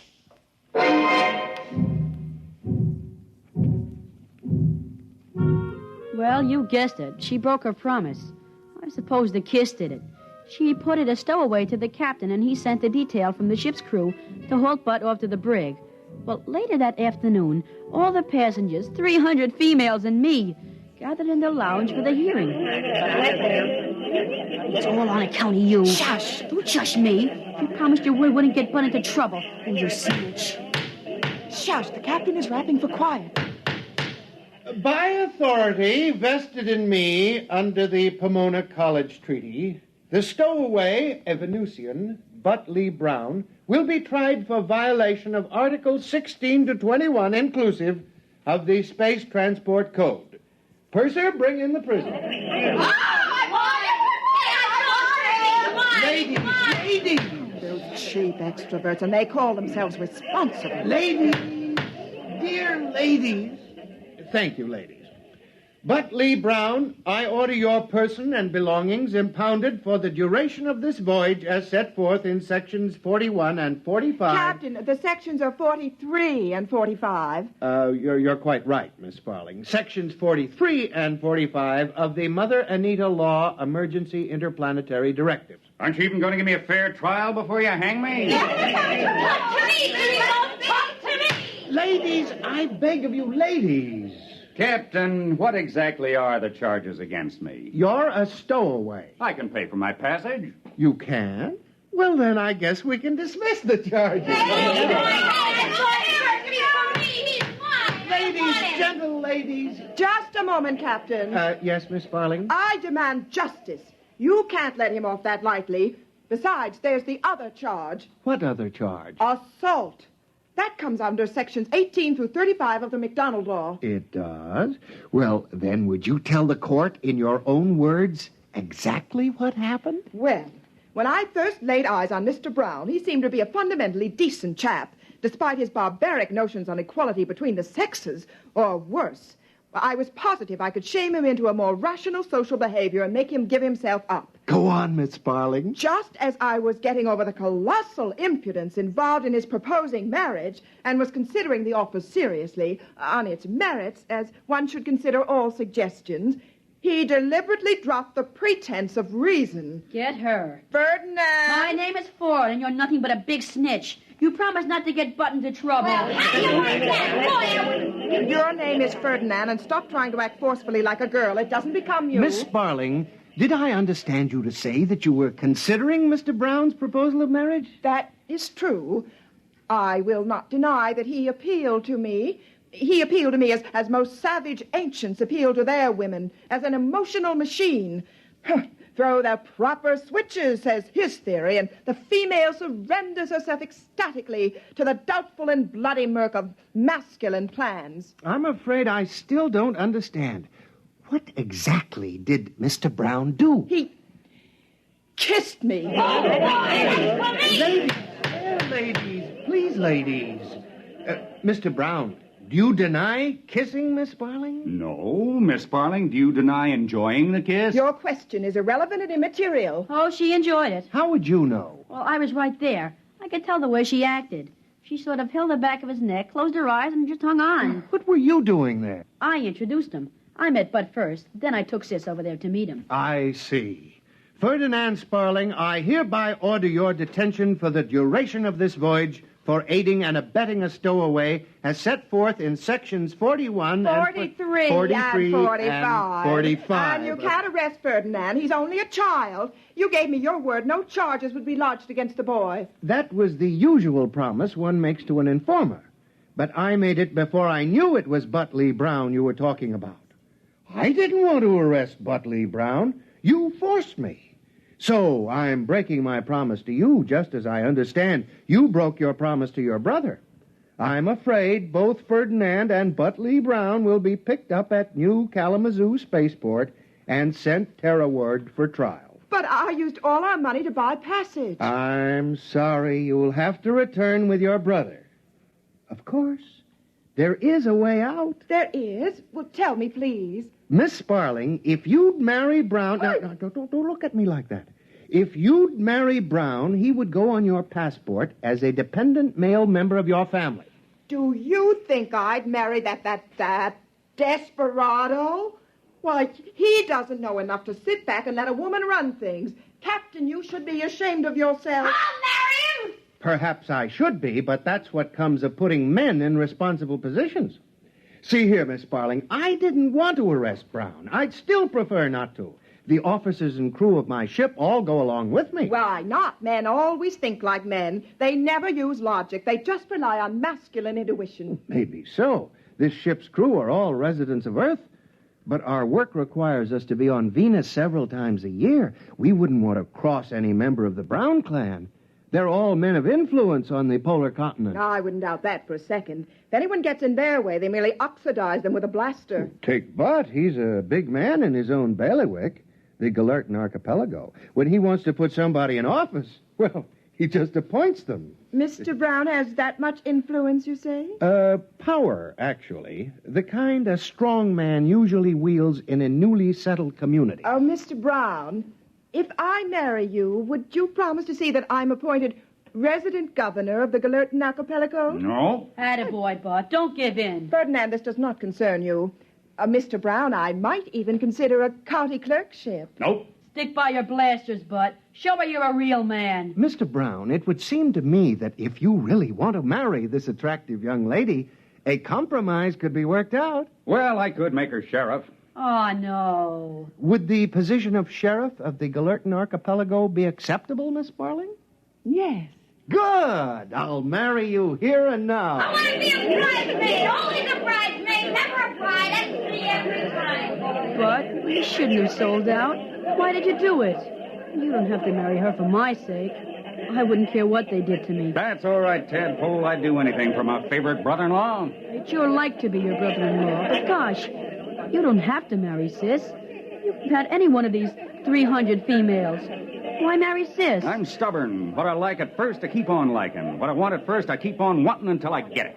Yeah, but making her sheriff, what's going to happen to our man's world? Don't worry none about that, Ford, my boy. Wait till after we meet and go out to my islands. She'll find herself sheriff over exactly 2 Earth males, you and me. And I got a hunch that'll keep her pretty busy, huh? How about that,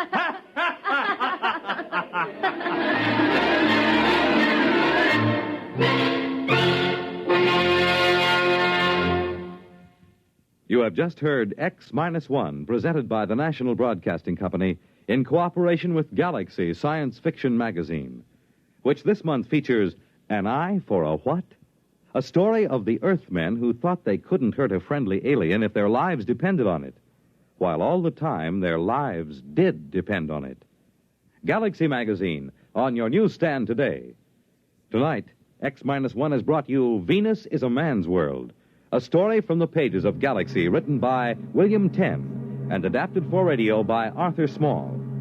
Featured in our cast were Dennis Belabio as Ford, Bob Haig as Butt, Jerry Ann Raphael as Carrie, John Gibson as the captain, and Frederica Chandler as Evelyn. This is Fred Collins. X-1 was directed by Daniel Sutter and is an NBC Radio Network production.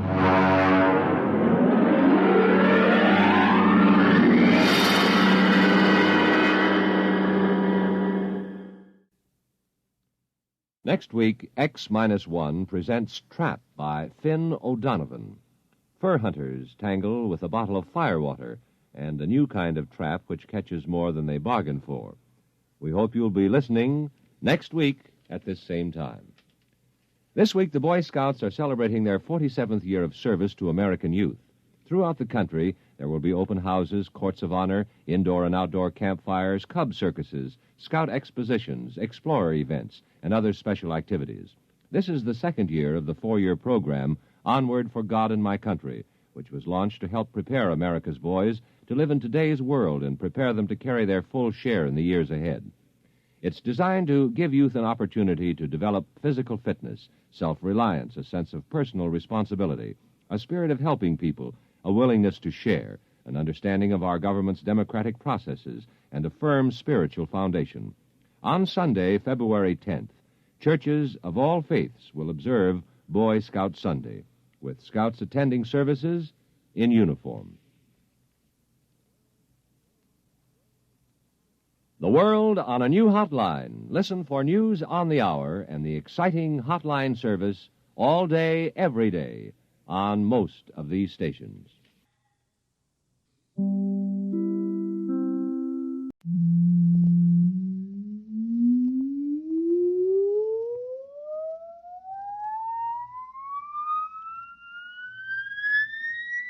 Countdown for a blast-off. X-5, -4, -3, -2, X-1. Fire.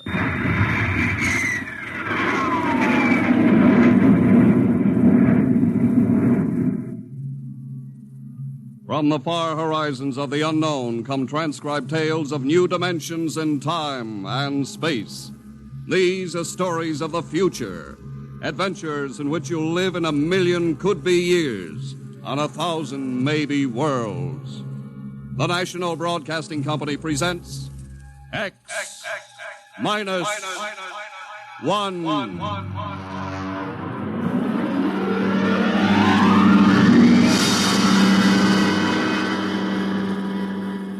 If you wanted to take over our world with a minimum amount of resistance and trouble, how would you go about it? Tonight we'll tell you how, with a strange and chilling story by George Lefferts, The Parade.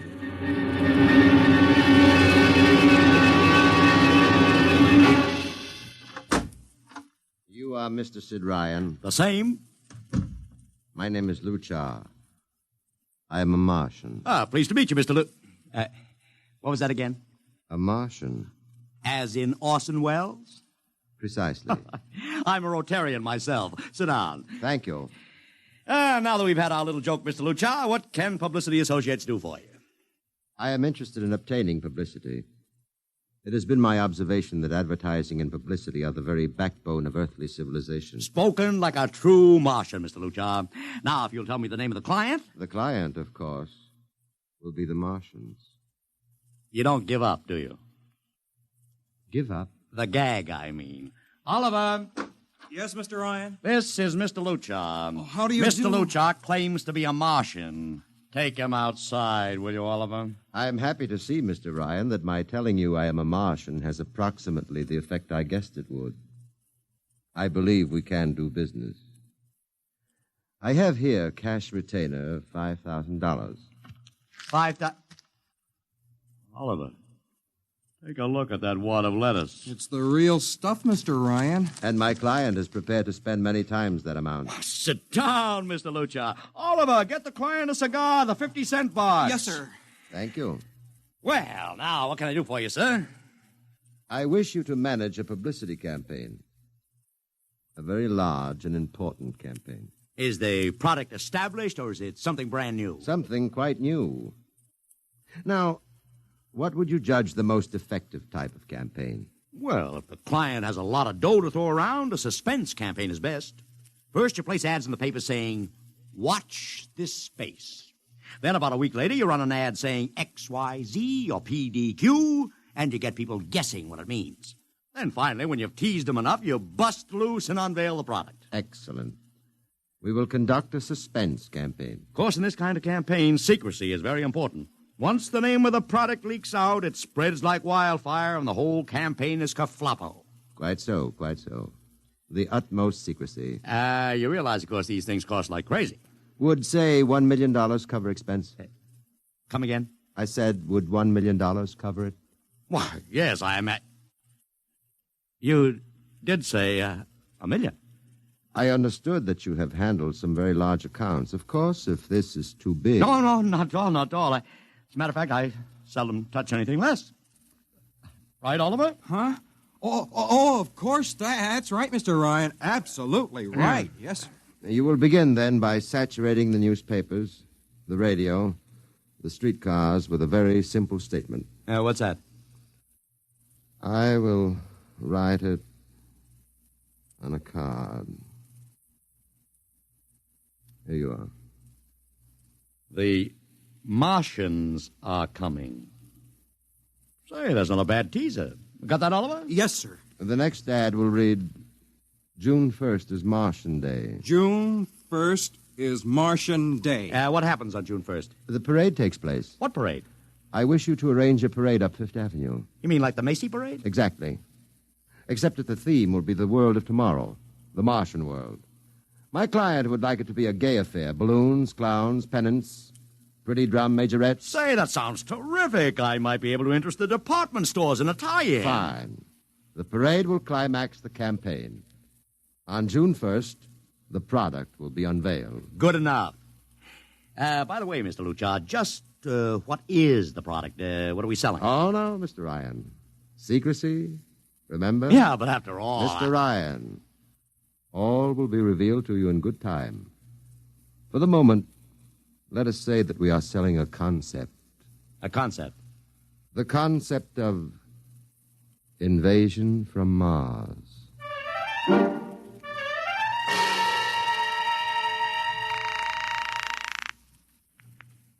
Sorrel Talent Agency. Sammy Sorrel, please. This is Sammy. This is Sid Ryan over at Publicity Associates. Listen, Sammy, how you fixed for midgets? I got midgets. Fine, I need 40 midgets for a parade. 40. June 1st. And listen, Sammy, I want them dressed in little spacesuits. In little...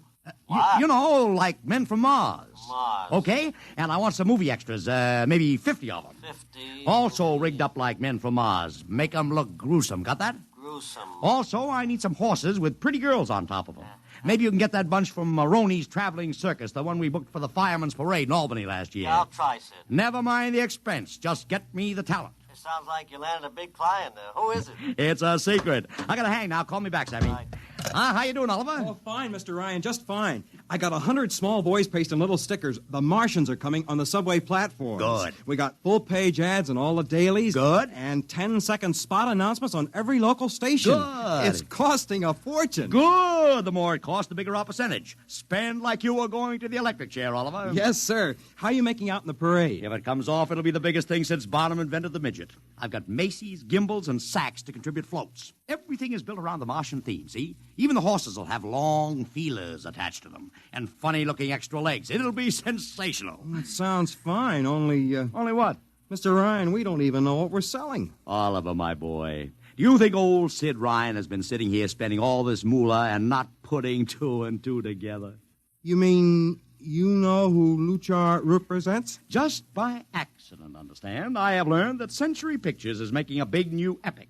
One of those expensive pictures they make in secret and then spring on the public because they don't want the other studios to get the jump on them. What's the picture? A space opera titled Invasion from Mars. Get it? Oh, I begin to see. Also, by mere coincidence, it's supposed to have its premiere sometime around June 1st. You follow me? Yes, but... Mr. Ryan, Century has an exclusive contract with New Features Syndicate for all their publicity. Suppose Century Pictures doesn't like the way New Features is handling their stuff. They want to get out of the contract, but New Features says no, so they have to get around the contract. A man named Luchar, client unknown, starts publicizing the Martian invasion. Need I go further? I don't know, Mr. Ryan. Sounds pretty far-fetched to me, but I don't know. That's what I like about you, Oliver. You're so innocent.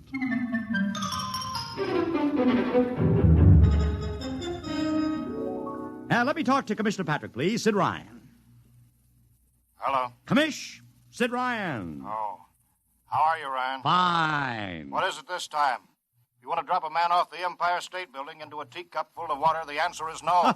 Also, we're not arresting any fan dancers. You know I don't handle fan dances. I want a permit for a parade. June 1st, 5th Avenue. It's a Sunday. There's no traffic. Now, look, Ryan, Macy's gets a permit. Gimbals gets a permit. The American Legion gets a permit. The Sons of Erin march every time Morton Downey sings the Wearing of the Green. Oh, don't give me a hard time, Patrick. This is too big. I have the 5th Avenue Merchants Association behind me. Okay, Ryan. Fill out the forms. I'll pass them along to the license commissioner. That's my boy. By the way, what's the occasion for this parade? Oh, don't you read the papers, Patrick? June 1st is Martian Day.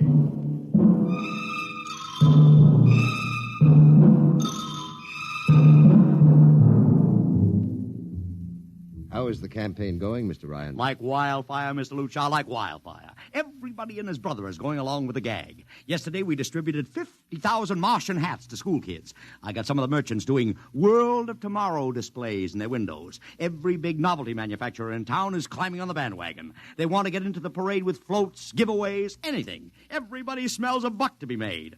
I wouldn't be surprised if the mayor himself declared Martian Day. I've even arranged for Commissioner Patrick to accept a $50,000 check for the Policeman's Benevolent Fund from the man from Mars. Oh, it's terrific, terrific. My blood pressure's up to 200. Excellent.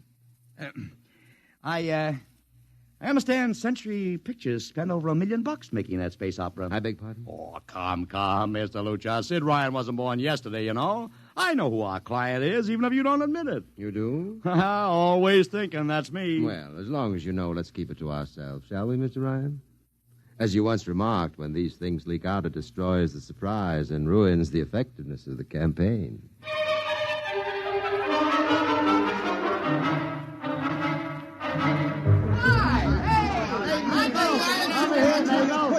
Ladies and gentlemen, this is Ken Daly speaking to you from our portable transmitter atop the reviewing stand for the much-heralded Martian Parade on Fifth Avenue. It's a beautiful sunlit day here in New York, a perfect day for a parade, and the streets are packed with thousands of spectators all eager to find out what this is all about. There's an air of shrill expectancy. Some of the kids and their parents have been camped on the curbstone since early this morning to be sure of ringside seats when the so-called Martians pass by. I've just had word from Sol Brown up at Central Park Mall that the Martians have landed from big pink balloons. And now, while we're waiting for the arrival of the parade, We brought some people up to our microphone to tell you their reactions to this most spectacular of all publicity stunts. That's right, come on. What's your name, madam? Miss Ada Shackley. A little louder, please. Miss Ada Shackley. Uh-huh. And where are you from, Mrs. Shackley? Columbus, Ohio. I see. And I see you have your family with you, too. Two little curly-headed blonde boys. Are you in New York on vacation? We came for the Shriners Convention with their daddy. What do you think of Martian Day, Mrs. Shackley? Well, it all seems very strange to me, but the boys have been pestering me to watch it, so we've been standing here 2 hours. I can't make head or tail of it. Well, neither can a lot of other people, Mrs. Shackley. But judging by the thousands here today, there's a lot of curiosity. Curiosity killed the cat, folks say. Well, let's hope not. Thank you, Mrs. Shackley. Mr. Ryan's here. Ryan, right. And this is Mr. Sid Ryan, ladies and gentlemen, the publicity man who's the brains behind the Martian Day stunt. Hello, Sid. Good morning, Kenneth. Easy, not so close to the mic. Oh, sorry. Hey, Sid, you've certainly lifted the lid this time. Looks like it, doesn't it? Sid, there's been a great deal of speculation as to exactly what all this is leading up to. I've heard some folks say it's a big war bond drive. Others think it's just to stimulate local business. And, look, I understand in the trade itself, the smart money says you're building for the premiere of Century's forthcoming extravaganza, Invasion from Mars. Now, come clean. Can you tell us what the real story is? I can. I'd like to, but honestly, I can't. Oh, man of mystery, eh? Are you going to watch the parade from the stand here? No, Ken, I can't stand noise. I'm going up to my office and watching company. Well, thank you, Sid Ryan, and good luck. And here they come, ladies and gentlemen. The first units of the big Martian parade, swinging down Fifth Avenue with fanfare, colored streamers, music, confetti, floats, all the trappings of a Mardi Gras. And here in the vanguard is a whole troop of little midgets in weird-looking pink and blue spacesuits, carrying Rube Goldberg weapons with signs painted on them. Let's see, I can read one which says, Atomic Blaster. Another one has a placard reading, We're Martian through Georgia. And here come the clowns, laughing and falling all over each other. They're giving free sugar candy to the kids along the way. Yes, ladies and gentlemen, this is a happy, laughing crowd along Fifth Avenue today. A true reflection of the great sense of humor and good nature that makes America the place it is.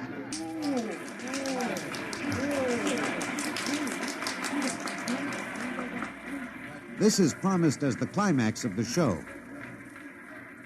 And now a great hush has fallen over the crowd. It's quite a sight to see these thousands of people standing here expectantly, hearing only the great regular sigh of their mass breathing. And now here they come, ladies and gentlemen, the Martians, marching in booted, helmeted ranks, row after row of them. Why, this is an impressive sight, ladies and gentlemen, and a rather serious contrast to the rest of the joyous slapstick parade we've witnessed. There are perhaps, 200 tall, broad-chested men dressed in metallic gray spacesuits with thick glass visors drawn across their faces. Each is holding an ominous-looking ray gun at the ready position. They're marching in absolute silence, keeping step perfectly, as though some mute, unspoken command were marking time for them. The crowd seems rather grim and serious now. Perhaps they're reminded of the actuality of war and possible invasion. They stand solemnly, silently, watching.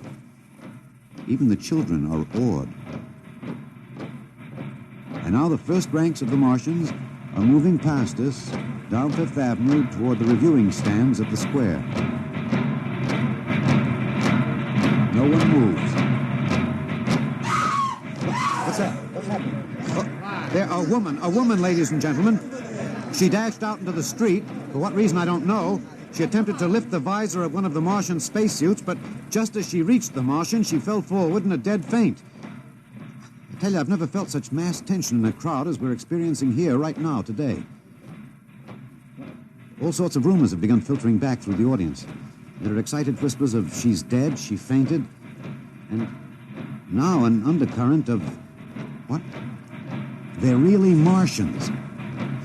This is an example of how a single incident can precipitate mass hysteria, ladies and gentlemen. I tell you, it's a mighty reassuring sight to see the blue uniforms of New York's finest spaced every 10 feet or so along the avenue. Somehow, I can't explain it, this incident has begun to work on what was a moment ago a happy, carefree crowd, and the complexion is changing.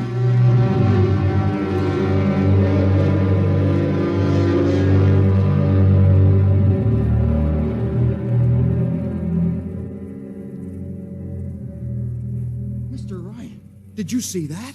A woman fainted. Of course I saw it. What do you suppose she saw? Oliver, old man, did I ever tell you you were too naive for this business? But that young woman ran out into the streets to get a close look at the Martians, and then she screamed and fainted dead away. I'm well aware of that, Oliver, since I paid her $50 to do it. What? The dramatic moment, Oliver, the stock and trade of the good publicity. Man, relax. Holy smokes, you sure think of everything. Yeah, for my share of this deal, roughly $100,000, I can afford to think of everything.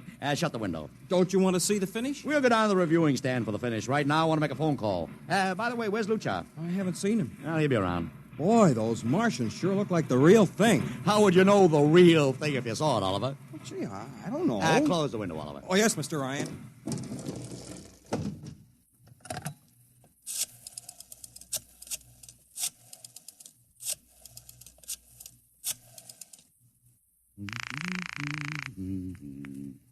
Sorrel's Talent Agency. Sammy, this is Sid Ryan. Say, listen, Sid, I was going to call you. I'm awful sorry about those Martians. What do you mean, sorry? They're terrific. No, don't joke, Sid. I mean it. Well, I mean it, too. They're great, great. Are you in the bag? Never felt better. You mean it, don't you? Of course I mean it. What is this? There are Martians in the parade? About 150. Of course, I only ordered 50, but Sid, under the circumstances... Sid. Well, what is it? Sid, don't you know? I couldn't get you a single movie extra. There's a studio strike in New York. I was going to call you, but I figured... Wait a minute. Where'd these guys come from if you didn't hire them? I don't know. Maybe Oliver... Oh, hold on. Oliver? Yes, Mr. Ryan? Did you hire those Martians? No, sir, Sammy, this is on the level, isn't it? Honest, Sid, Okay, Sammy, I'll call you back. What's the matter, Mr. Ryan? I don't know. I just don't know. I've got to locate Lucha. What's Century Pictures number? Mr. Ryan, this is Sunday. Oh, yeah. Well, get me their publicity director, Marty Sanford, at home. Oh, yes, sir. Yeah. 3, 2, 4. Here you are. Thanks. Sanford. Marty, this is Sid Ryan. Oh, hello, Sid. How's the big Fine, promotion? fine. Listen, Marty, this is dead serious. On the level. Get it? What's wrong? I've got to locate Lucha. Lou who? Lucha, come on now, Marty. This is life and death. The guy you sent over to hire me for the invasion picture. Invasion picture? Invasion from Mars, the space opera. Are you batty? Marty. That picture was shelved last month. What? Sure, back in the can. Too expensive and too fantastic. The big shots decided you can't sell a Martian invasion to the American public. And I never heard of a guy named Lou... Mother heaven. What is it, Mr. Ryan? You look terrible. That's too fantastic. What's too fantastic, Mr. Ryan? Is something wrong? Open that window. I want another look at those Martians. Yes, sir.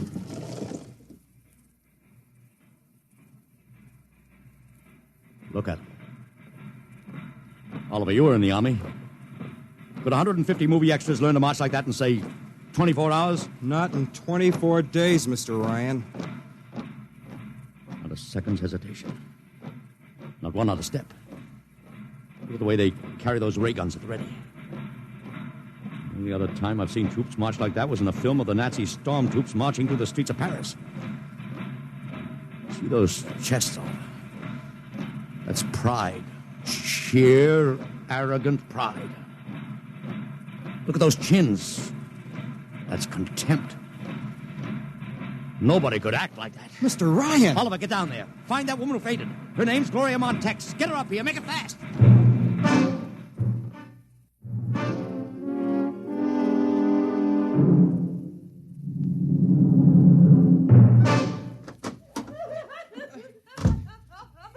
Here she is, Mr. Ryan. I can't get much sense out of her. Stay away from me. Gloria, it's me, Sid Ryan. Oh, don't kid me. You're a Martian. Gloria, settle down. No, you're wearing a mask. Baby, it's me, Sid. And underneath, it's awful. It's all big green eyes and those feelers like a catfish. Baby, snap out of it. Listen, what happened down there? You ran out and screamed like I told you, but the fainting, that wasn't in the act. Oh, go away, please. Go away. What'd you see? Oh, no, please. It's too awful. Please. Just one question, baby. Inside that helmet, what'd you see? You won't get anything out of her, Mr. Ryan. She needs a doctor. Okay, Oliver, I've heard enough anyway. You take care of Gloria here. Get her a drink. Where are you going? To see the commissioner. We gotta stop this parade before things begin to happen.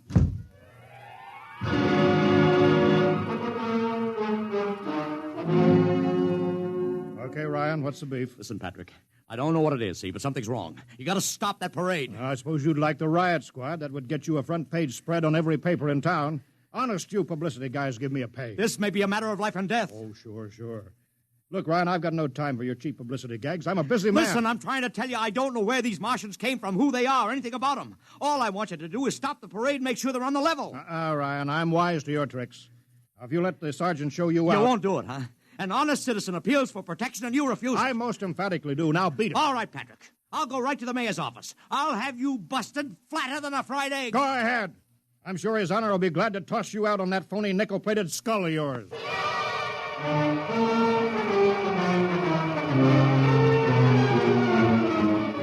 You heard me, Ryan. You cannot see the mayor. Adolf, please. This isn't a gag. I don't want publicity. All I want to do is maybe prevent something horrible from happening. In case you don't know it, wise guy, something horrible is already happening. A couple hundred little kids are in the hospital with ptomaine poisoning from that phony Martian candy you passed out.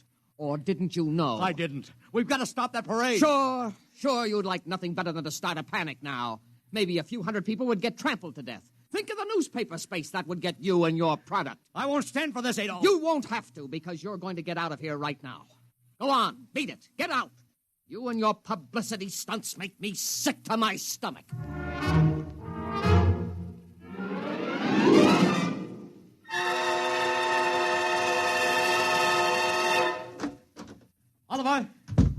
Oliver, where are you?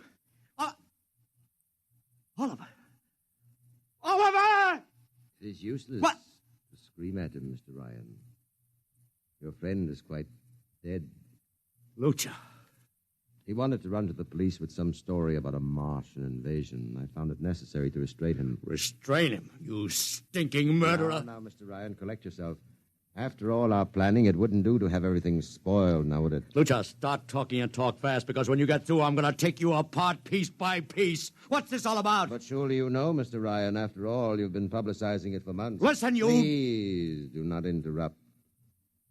You see, before colonizing your planet, we Martians sent advanced scouts to study your habits, your weaknesses. We found that the people on Earth are predominantly conditioned by advertising and publicity, and so... we conceived the idea of treating our entire invasion as a vast publicity stunt. Clever, huh? After all, Mr. Ryan, who would suspect an invader who advertised his invasion in the newspaper, invited the public to his surprise attack, and spent millions publicizing his plans? Holy jumping catfish. You've done very well. Then there was no product. Ah, but there is a product. The product is... death. What are you trying to do, Lucha? We Martians are a humane people, Mr. Ryan. We do not like to destroy thousands where a few hundreds would suffice. In exactly 2 minutes, our troops will treat the world to a spectacle of death, which will bring the rest of your planet to its knees in horror. Nations will clamor to surrender. Perhaps, Mr. Lucha. But not if I can help it. You...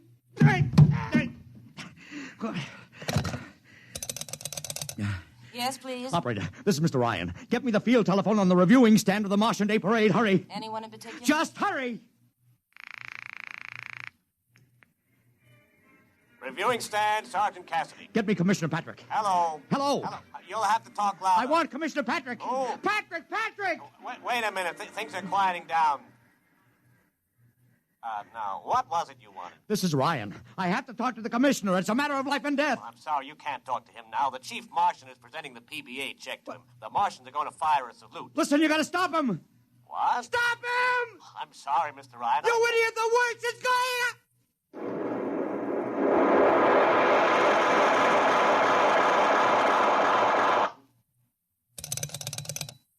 This is the operator.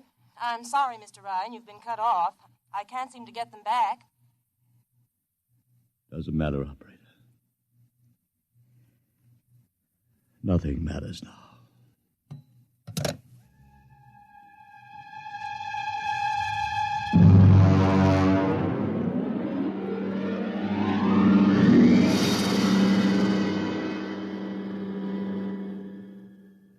Tonight, X-1 has brought you The Parade, an original story written by George Lefferts.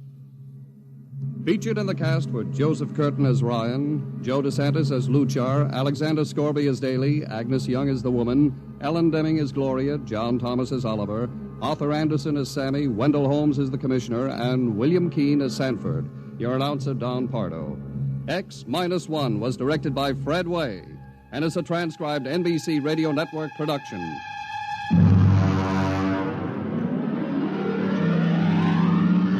Next week, the tables turn. Instead of Martians invading Earth, we bring you a tale of men invading Mars. Ray Bradbury's brilliant short story entitled Mars is Heaven. Suppose you were a member of the first rocket ship crew to land on Mars, but instead of seeing Martians, you find that you've landed in a town that looks just like home, that all your dead relatives and friends are there to greet you, so that as incredible as it may seem, you think you're really in heaven. That is, you think so, right up to the fatal moment, the moment of X-1.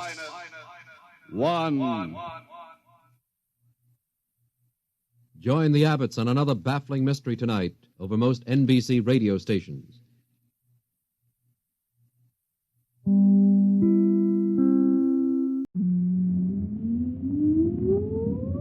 Countdown for blast off.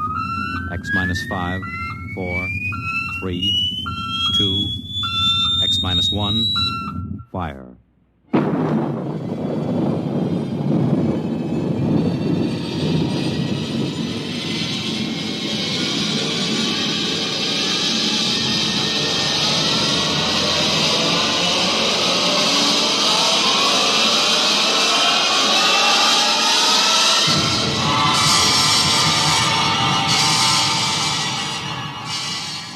From the far horizons of the unknown come transcribed tales of new dimensions in time and space. These are stories of the future, adventures in which you'll live in 1,000,000 could-be years on 1,000 maybe worlds. The National Broadcasting Company, in cooperation with Street and Smith, publishers of astounding science fiction, presents X-1.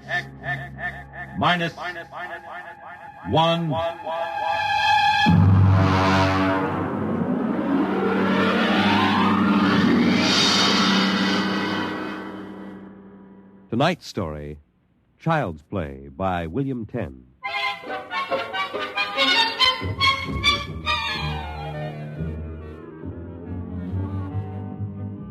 My name, Sam Weber. My job, an attorney, and a pretty successful one, if I do say so myself.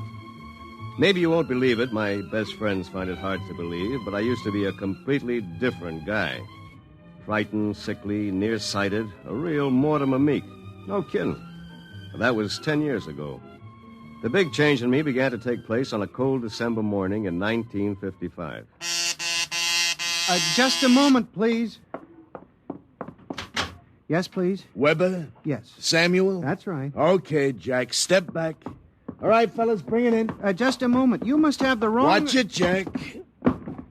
Sign here. Is that for me? Weber, Garden Apartments. It looks like a coffin. I don't design them, Jack. I just deliver them. Sign here.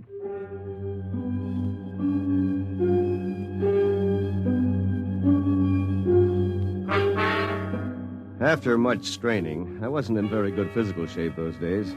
I managed to push the box under my single light bulb. There was a card in a small envelope. Let's see. To Sam from your classmates at the Interdimensional and Cosmic Institute. Merry Christmas. 2155. Holy jumping catfish. Hey, mister! Hey, mister! There must be some mistake. Hey! Holy jumping cat. They were gone. And I didn't even know which delivery company it was. I sat down to think, and it was just beginning to seep into my sleepy brain that maybe this was one of Lou White's practical jokes when I noticed there was something funny about that box. For one thing, it was dated 2155, 200 years from now. And for another thing, it was solid gold. Pop had been in the jewelry business long enough for me to verify that. At that point, I decided to open it up and see what was in it. After about a half hour of fumbling, I gave up. All right. If you won't open, you won't open.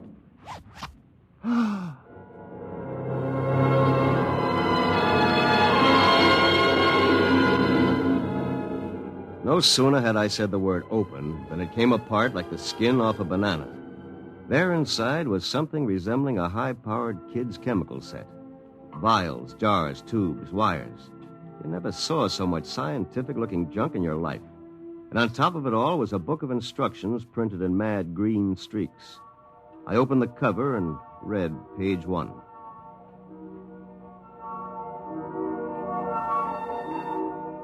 Build-A-Man set number 3. This set is intended solely for the use of children between the ages of 11 and 13. The equipment will enable the child to build and assemble complete adult humans in perfect working order. A disassemblator is provided so the set may be used again and again with profit. Refills and additional parts may be acquired from the Build-A-Man Company, 928, Diagonal Level, Blunt City, Ohio. Remember, only with Build-A-Man can you build a man.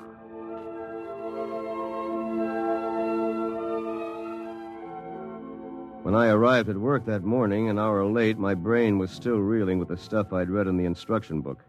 By the time I'd reached the office, I decided it had been a bad dream and it would be over by nightfall. Somerset and Ojak, attorneys at law. Just a moment. I'll connect you with Mr. Ojak. Oh, good morning, Mr. Weber. Good morning. I gotta get my mind off that book. Only with Build-A-Man can you build a man. It must have been a dream. Probably go home tonight and find the place empty. Well, if it isn't a poor man's Clarence Darrow. Hiya, Sam! Sam? Oh, hello, Lou. I come as bearer of sad tidings. You don't look very sad. Boss wants to see you laughing, boy. What about? Well, how should I know? Oh, and by the way, Sam, you'll be happy to know that I've just been promoted. I'm handling all the criminal stuff from now on. Congratulations. Of course, you know what this means for Tina and me, don't you, Sammy? Ah, cheer up, son. Tina's not for you anyway. Some got it, some don't. Me, I'm loaded. You? Ha! Nothing. So long, laughing boy.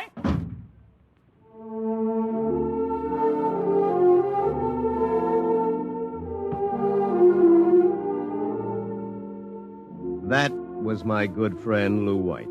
Lou was one of those guys who always lands with his feet firmly planted in the back of somebody else's neck.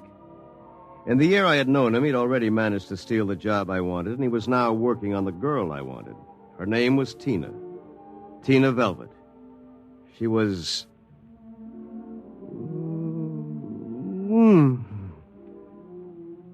Good morning, Sam. Oh, good morning, Tina. My, you look... Yes? Good enough to take to lunch. Oh, I'm sorry, Sam, but I promised Lou. Sure. I hope you're not too disappointed. Me? Oh, no. Some got it, some don't. I don't. Theoretically, Tina was employed by Somerset and Ojak as combination secretary and switchboard operator for Lou and me. I guess she wasn't what you'd call really smart, but she always managed to look like a pin-up girl caught with her clothes on, if you know what I mean. Well, that was Tina. I tried to steady my blood pressure as I walked into the boss's office. You sent for me, Mr. Ojak? Oh, yes. Sit down, Weber. Sit down. Thank you, Mr. Ojak. My boy, in this business, you've got to be aggressive. You've got to go out and create new clients. I don't mean ambulance chasing or anything like that, but you've got to show some zip. Yes, sir. Well, get in there and punch, Weber. I want to see a change in you in the next few months. As a matter of fact, you'd better. I went back to my office, resolved to show some zip. I bit savagely into a copy of Hackleworth's On Torts. Then I called Tina for a memo. But by the time she came in, my mind was wandering again. Rosenthal versus Rosenthal. On August 4th, the party, the first part. What comes next? Sam, what comes next? Oh, listen, forget the memo for a while. I want you to take a letter. All right, Sam. Today's date, usual heading. To the Chamber of Commerce, Glunt City, Ohio. Gentlemen, would you inform me if you have registered a street or avenue known as Diagonal Level or Avenue? I write on behalf of a new client of mine. Oh, Sam, he was a new client. I wondered about it, but he looked so strange and sinister. What did he look like? Well, he was a terribly tall old man in a black overcoat. He asked if you were in, and then he tried to get your home address. But he looked and acted so strange I didn't give it to him. He went away positively furious. That's great. Did he leave his name? Well, that's the funny part of it. He just said he was the censor or the census taker or something from the 24th Oblong.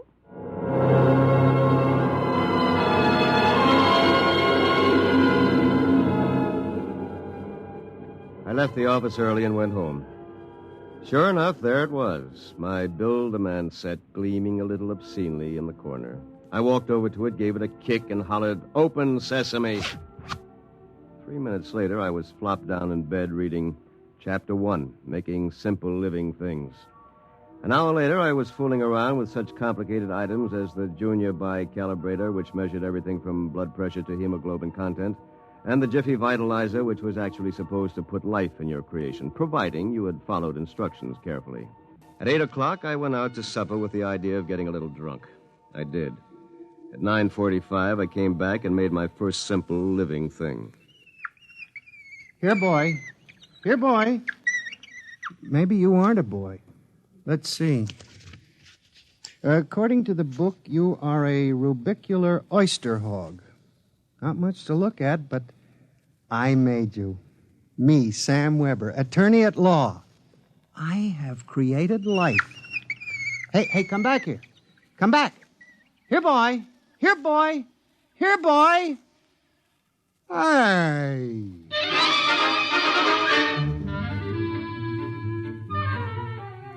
It was no use. My rubicular oyster hog, which was a cross between a field mouse and an oyster, had run out under the door and into the world.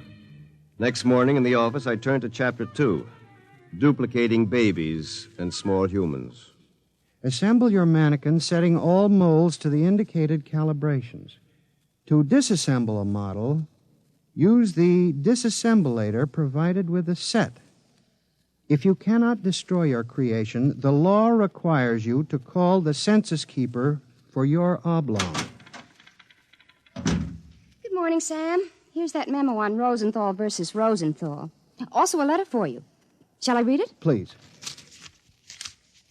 Dear Mr. Weber, there is no firm at Blunt City bearing the name of Build-A-Man, nor do we have any thoroughfare called Diagonal. Sincerely yours, Thomas Plantagenet, Mayor. Well, that's that. Oh, by the way, your client was here again this morning, the ghoulish one. What'd you tell him? I said you'd be in later. Thanks. Will that be all, Sam? Yes. No. Are you doing anything New Year's Eve? Sam, I'm disappointed in you. What did I do? You haven't even noticed. Noticed what? The ring, silly. Third finger, left hand. What? Lou gave it to me. Well, Lou has plenty of zip. I'm sure you'll be very happy zipping around with each other. Oh, Sam. What's the matter? I don't know. I'm so confused. Hey, listen, what's going on in here? Tina just told me the good news about your engagement. She's crying with happiness. Oh, is that right, honey? Well, no hard feelings, Sam. It's just that the best man got the girl. You understand how it is. Oh, by the way, we're having a little celebration at Sig Alley's tonight. Drop around and we'll live it up a little, huh?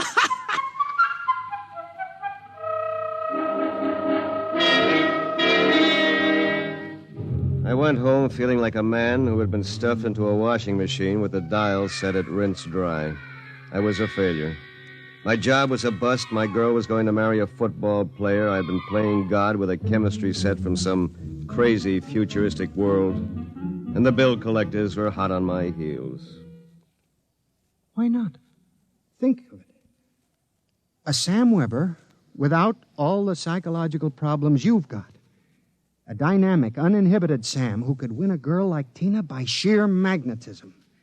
Then when it was all over, we just take the old disassemblator and presto. And I can do it, too.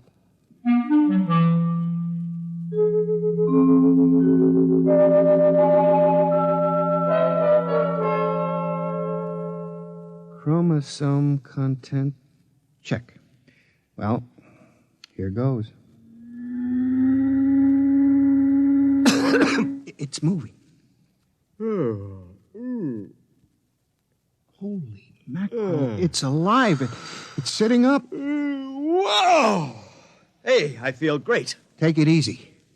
Do you know who you are? Don't give me that take it easy routine. Of course I know who I am. I have all the thoughts you ever had up until the point I was vitalized. My brain is an exact duplicate of yours, except that I'm not all blocked up psychologically. Oh, by the way, since we both have the same name, it'll simplify things if I call you Weber. I'll be Sam. Look here. I'll make the decisions. How would you like a good punch in the nose? Is that any way to talk to your own parent? I did create you, you know. And don't think I don't appreciate it, Weber, old man. But let's get one thing straight. I live my life and you live yours. Got that? Who pays the rent? You do. For a while, anyway. I haven't decided whether or not I want to stay in the law business. The law business? It'd be a shame to waste all that good training, though. We went to Harvard, didn't we? On the other hand, I want to spread out a little. Tina's the kind of girl to whom money is very important. Tina? What'd you expect? We're not quite the same, you and I. I've got zip. Don't use that word. Sorry. Now, how about some dinner? I'm starved. We'll have to go out. I'll need some clothes. Sorry, I only have this one suit. Fine, you can lend it to me. But what about me? I'll bring you a sandwich after I come back from Segali's. Segali's? You haven't forgotten, have you, Weber? We're invited to the celebration, Tina and Lou White. Only it wouldn't look quite right if we both showed up. So I'll tell you all about it. Now, come on, off with the suit. And no nonsense.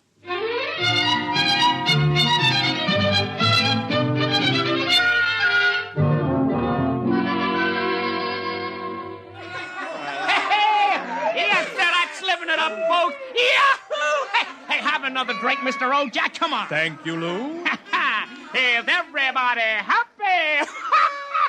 Oh, Tina, honey, you having yourself a little old time? Well. The happy couple. Sam. Good evening, cats. Everybody's lit up like a Christmas tree, huh? Well, I'll be... Sam, are you in the bag? Never touch the stuff, Lou, my boy. Never touch it. Hey, what's gotten into you, Weber? You seem different somehow. Well, I'll tell you. Ever since I had that talk with Mr. Ojak about myself... Oh, you remember, don't you, Mr. Ojak? Why, yes. You made me realize, Mr. Ojak, that I had a whole reservoir of untapped zip. And that's all it took, just like that. I'm a changed man. I don't believe it. It's an act. Why, you're nothing but a cream puff, and you always will be. Mr. Ojak... I think he owes me an apology for that. I should think so. All right, all-American boy. Make with the apologies. Apologize? Why, for 2 cents, I belch you... Folks, would you excuse Mr. White and myself for a few minutes? Coming, Mr. White. I'll be right back, honey.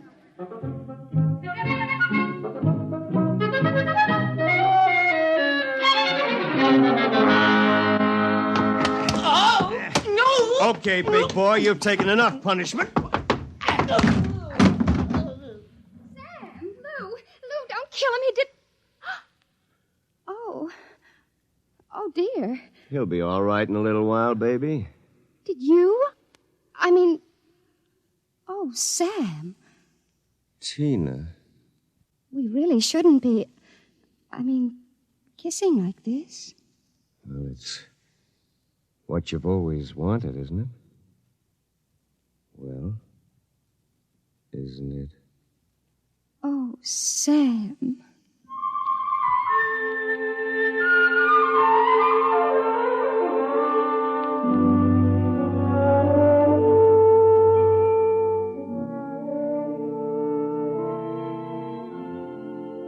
By this time, he's probably kissing her. And there's nothing you can do about it, Weber, old man. Nothing. Hey, wait a minute. Where's that book of instructions? To disassemble a Build-A-Man model, merely focus the ray of the disassemblator device and press lever X. Tina, my Tina, da-da-da-dee, So you're finally home. I'm Star. My boy, you are looking at a man who, in one fell swoop, has got himself a raise, a promotion, and a wife. At least she'll be my wife tomorrow. Who? Tina, of course. Who have we wanted so desperately all these years? I don't believe it. It's true. I had to put on quite a show, but all around it was a real success. Mr. Ojak was so impressed, he called me aside and said he was going to give me a crack at some criminal cases, and if I made the grade, who knows, I may even accept a partnership. And what happens to me? I suppose I sit in this room with no clothes for the rest of my life. Oh, you'll be well taken care of, Weber. You've got it all figured out, haven't you? That's about it. Only you neglected to consider one thing. Oh, what's that? This. Oh, come on, put that down. I'm going to melt you down like a Welsh rabbit. Weber, you can't do that. It's murder. It's like killing your own son. Take off my suit, you phony. You won't be needing it again. You're going through with it, huh? I am. All right. And here's your jacket. Oh, my arm. Ah, now, you give me that thing. Give it to me. Oh. That's better. Now we'll fix this little item so it can't do any damage. You see, Weber, you don't have the guts to stand up against the man you might have been. What's that sound? Somebody's coming up the stairs. Listen. Take a peek through the keyhole, Weber. Holy jumping. It's him. Whom? He's burning it. He's burning a hole right through the door. Good evening, gentlemen. Who are you? I'm the census keeper for the 24th Oblong. You see, your Build-A-Man set was intended for one of the Weber children who's on a field trip in this Oblong 200 years from now. Because of an unfortunate time warp, the set was delivered here accidentally. You mean this set came here from 200 years from now? Precisely. Time, as with all things, is relative. We shall have to recover the set, of course, and adjust any discrepancies it has caused. Meanwhile, the problem is, which of you gentlemen is the original Sam Weber? I am. Listen. Liar. Difficulties. Why can't I ever have a simple case like the doublet conduplication? Now, look here, Mr. Census Keeper. The duplicate will obviously be less stable and more emotionally unbalanced. Certainly a man of your qualifications can decide which of us is the more valid member of society, which of us will conform more readily to the standards. Naturally. I observe that one of you is naked. That, of course... Wait a minute. And you seem to be trembling, whereas this gentleman seems quite calm. Hold it. You're making a mistake. I hardly think so. Stay away from me. Do not struggle. Help, please, you're... Mr. Weber. Yes? It would be better if you didn't watch. Of course. You understand, it's not the gift of the Build-A-Man set we're afraid of letting you have. It's the principle involved. You people just aren't ready to play God. You understand, of course? Perfectly.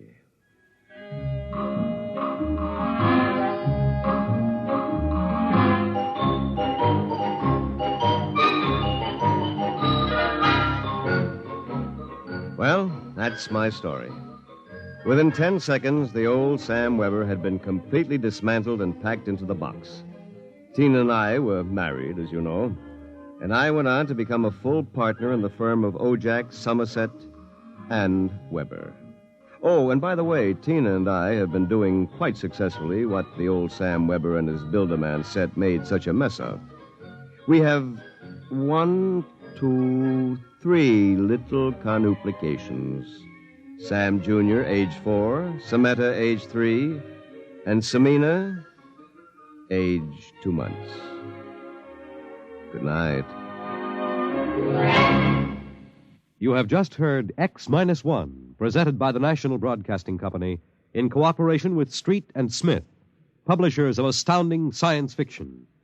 Tonight, by transcription, X-1 has brought you Child's Play by William Tenn, adapted for radio by George Lefferts.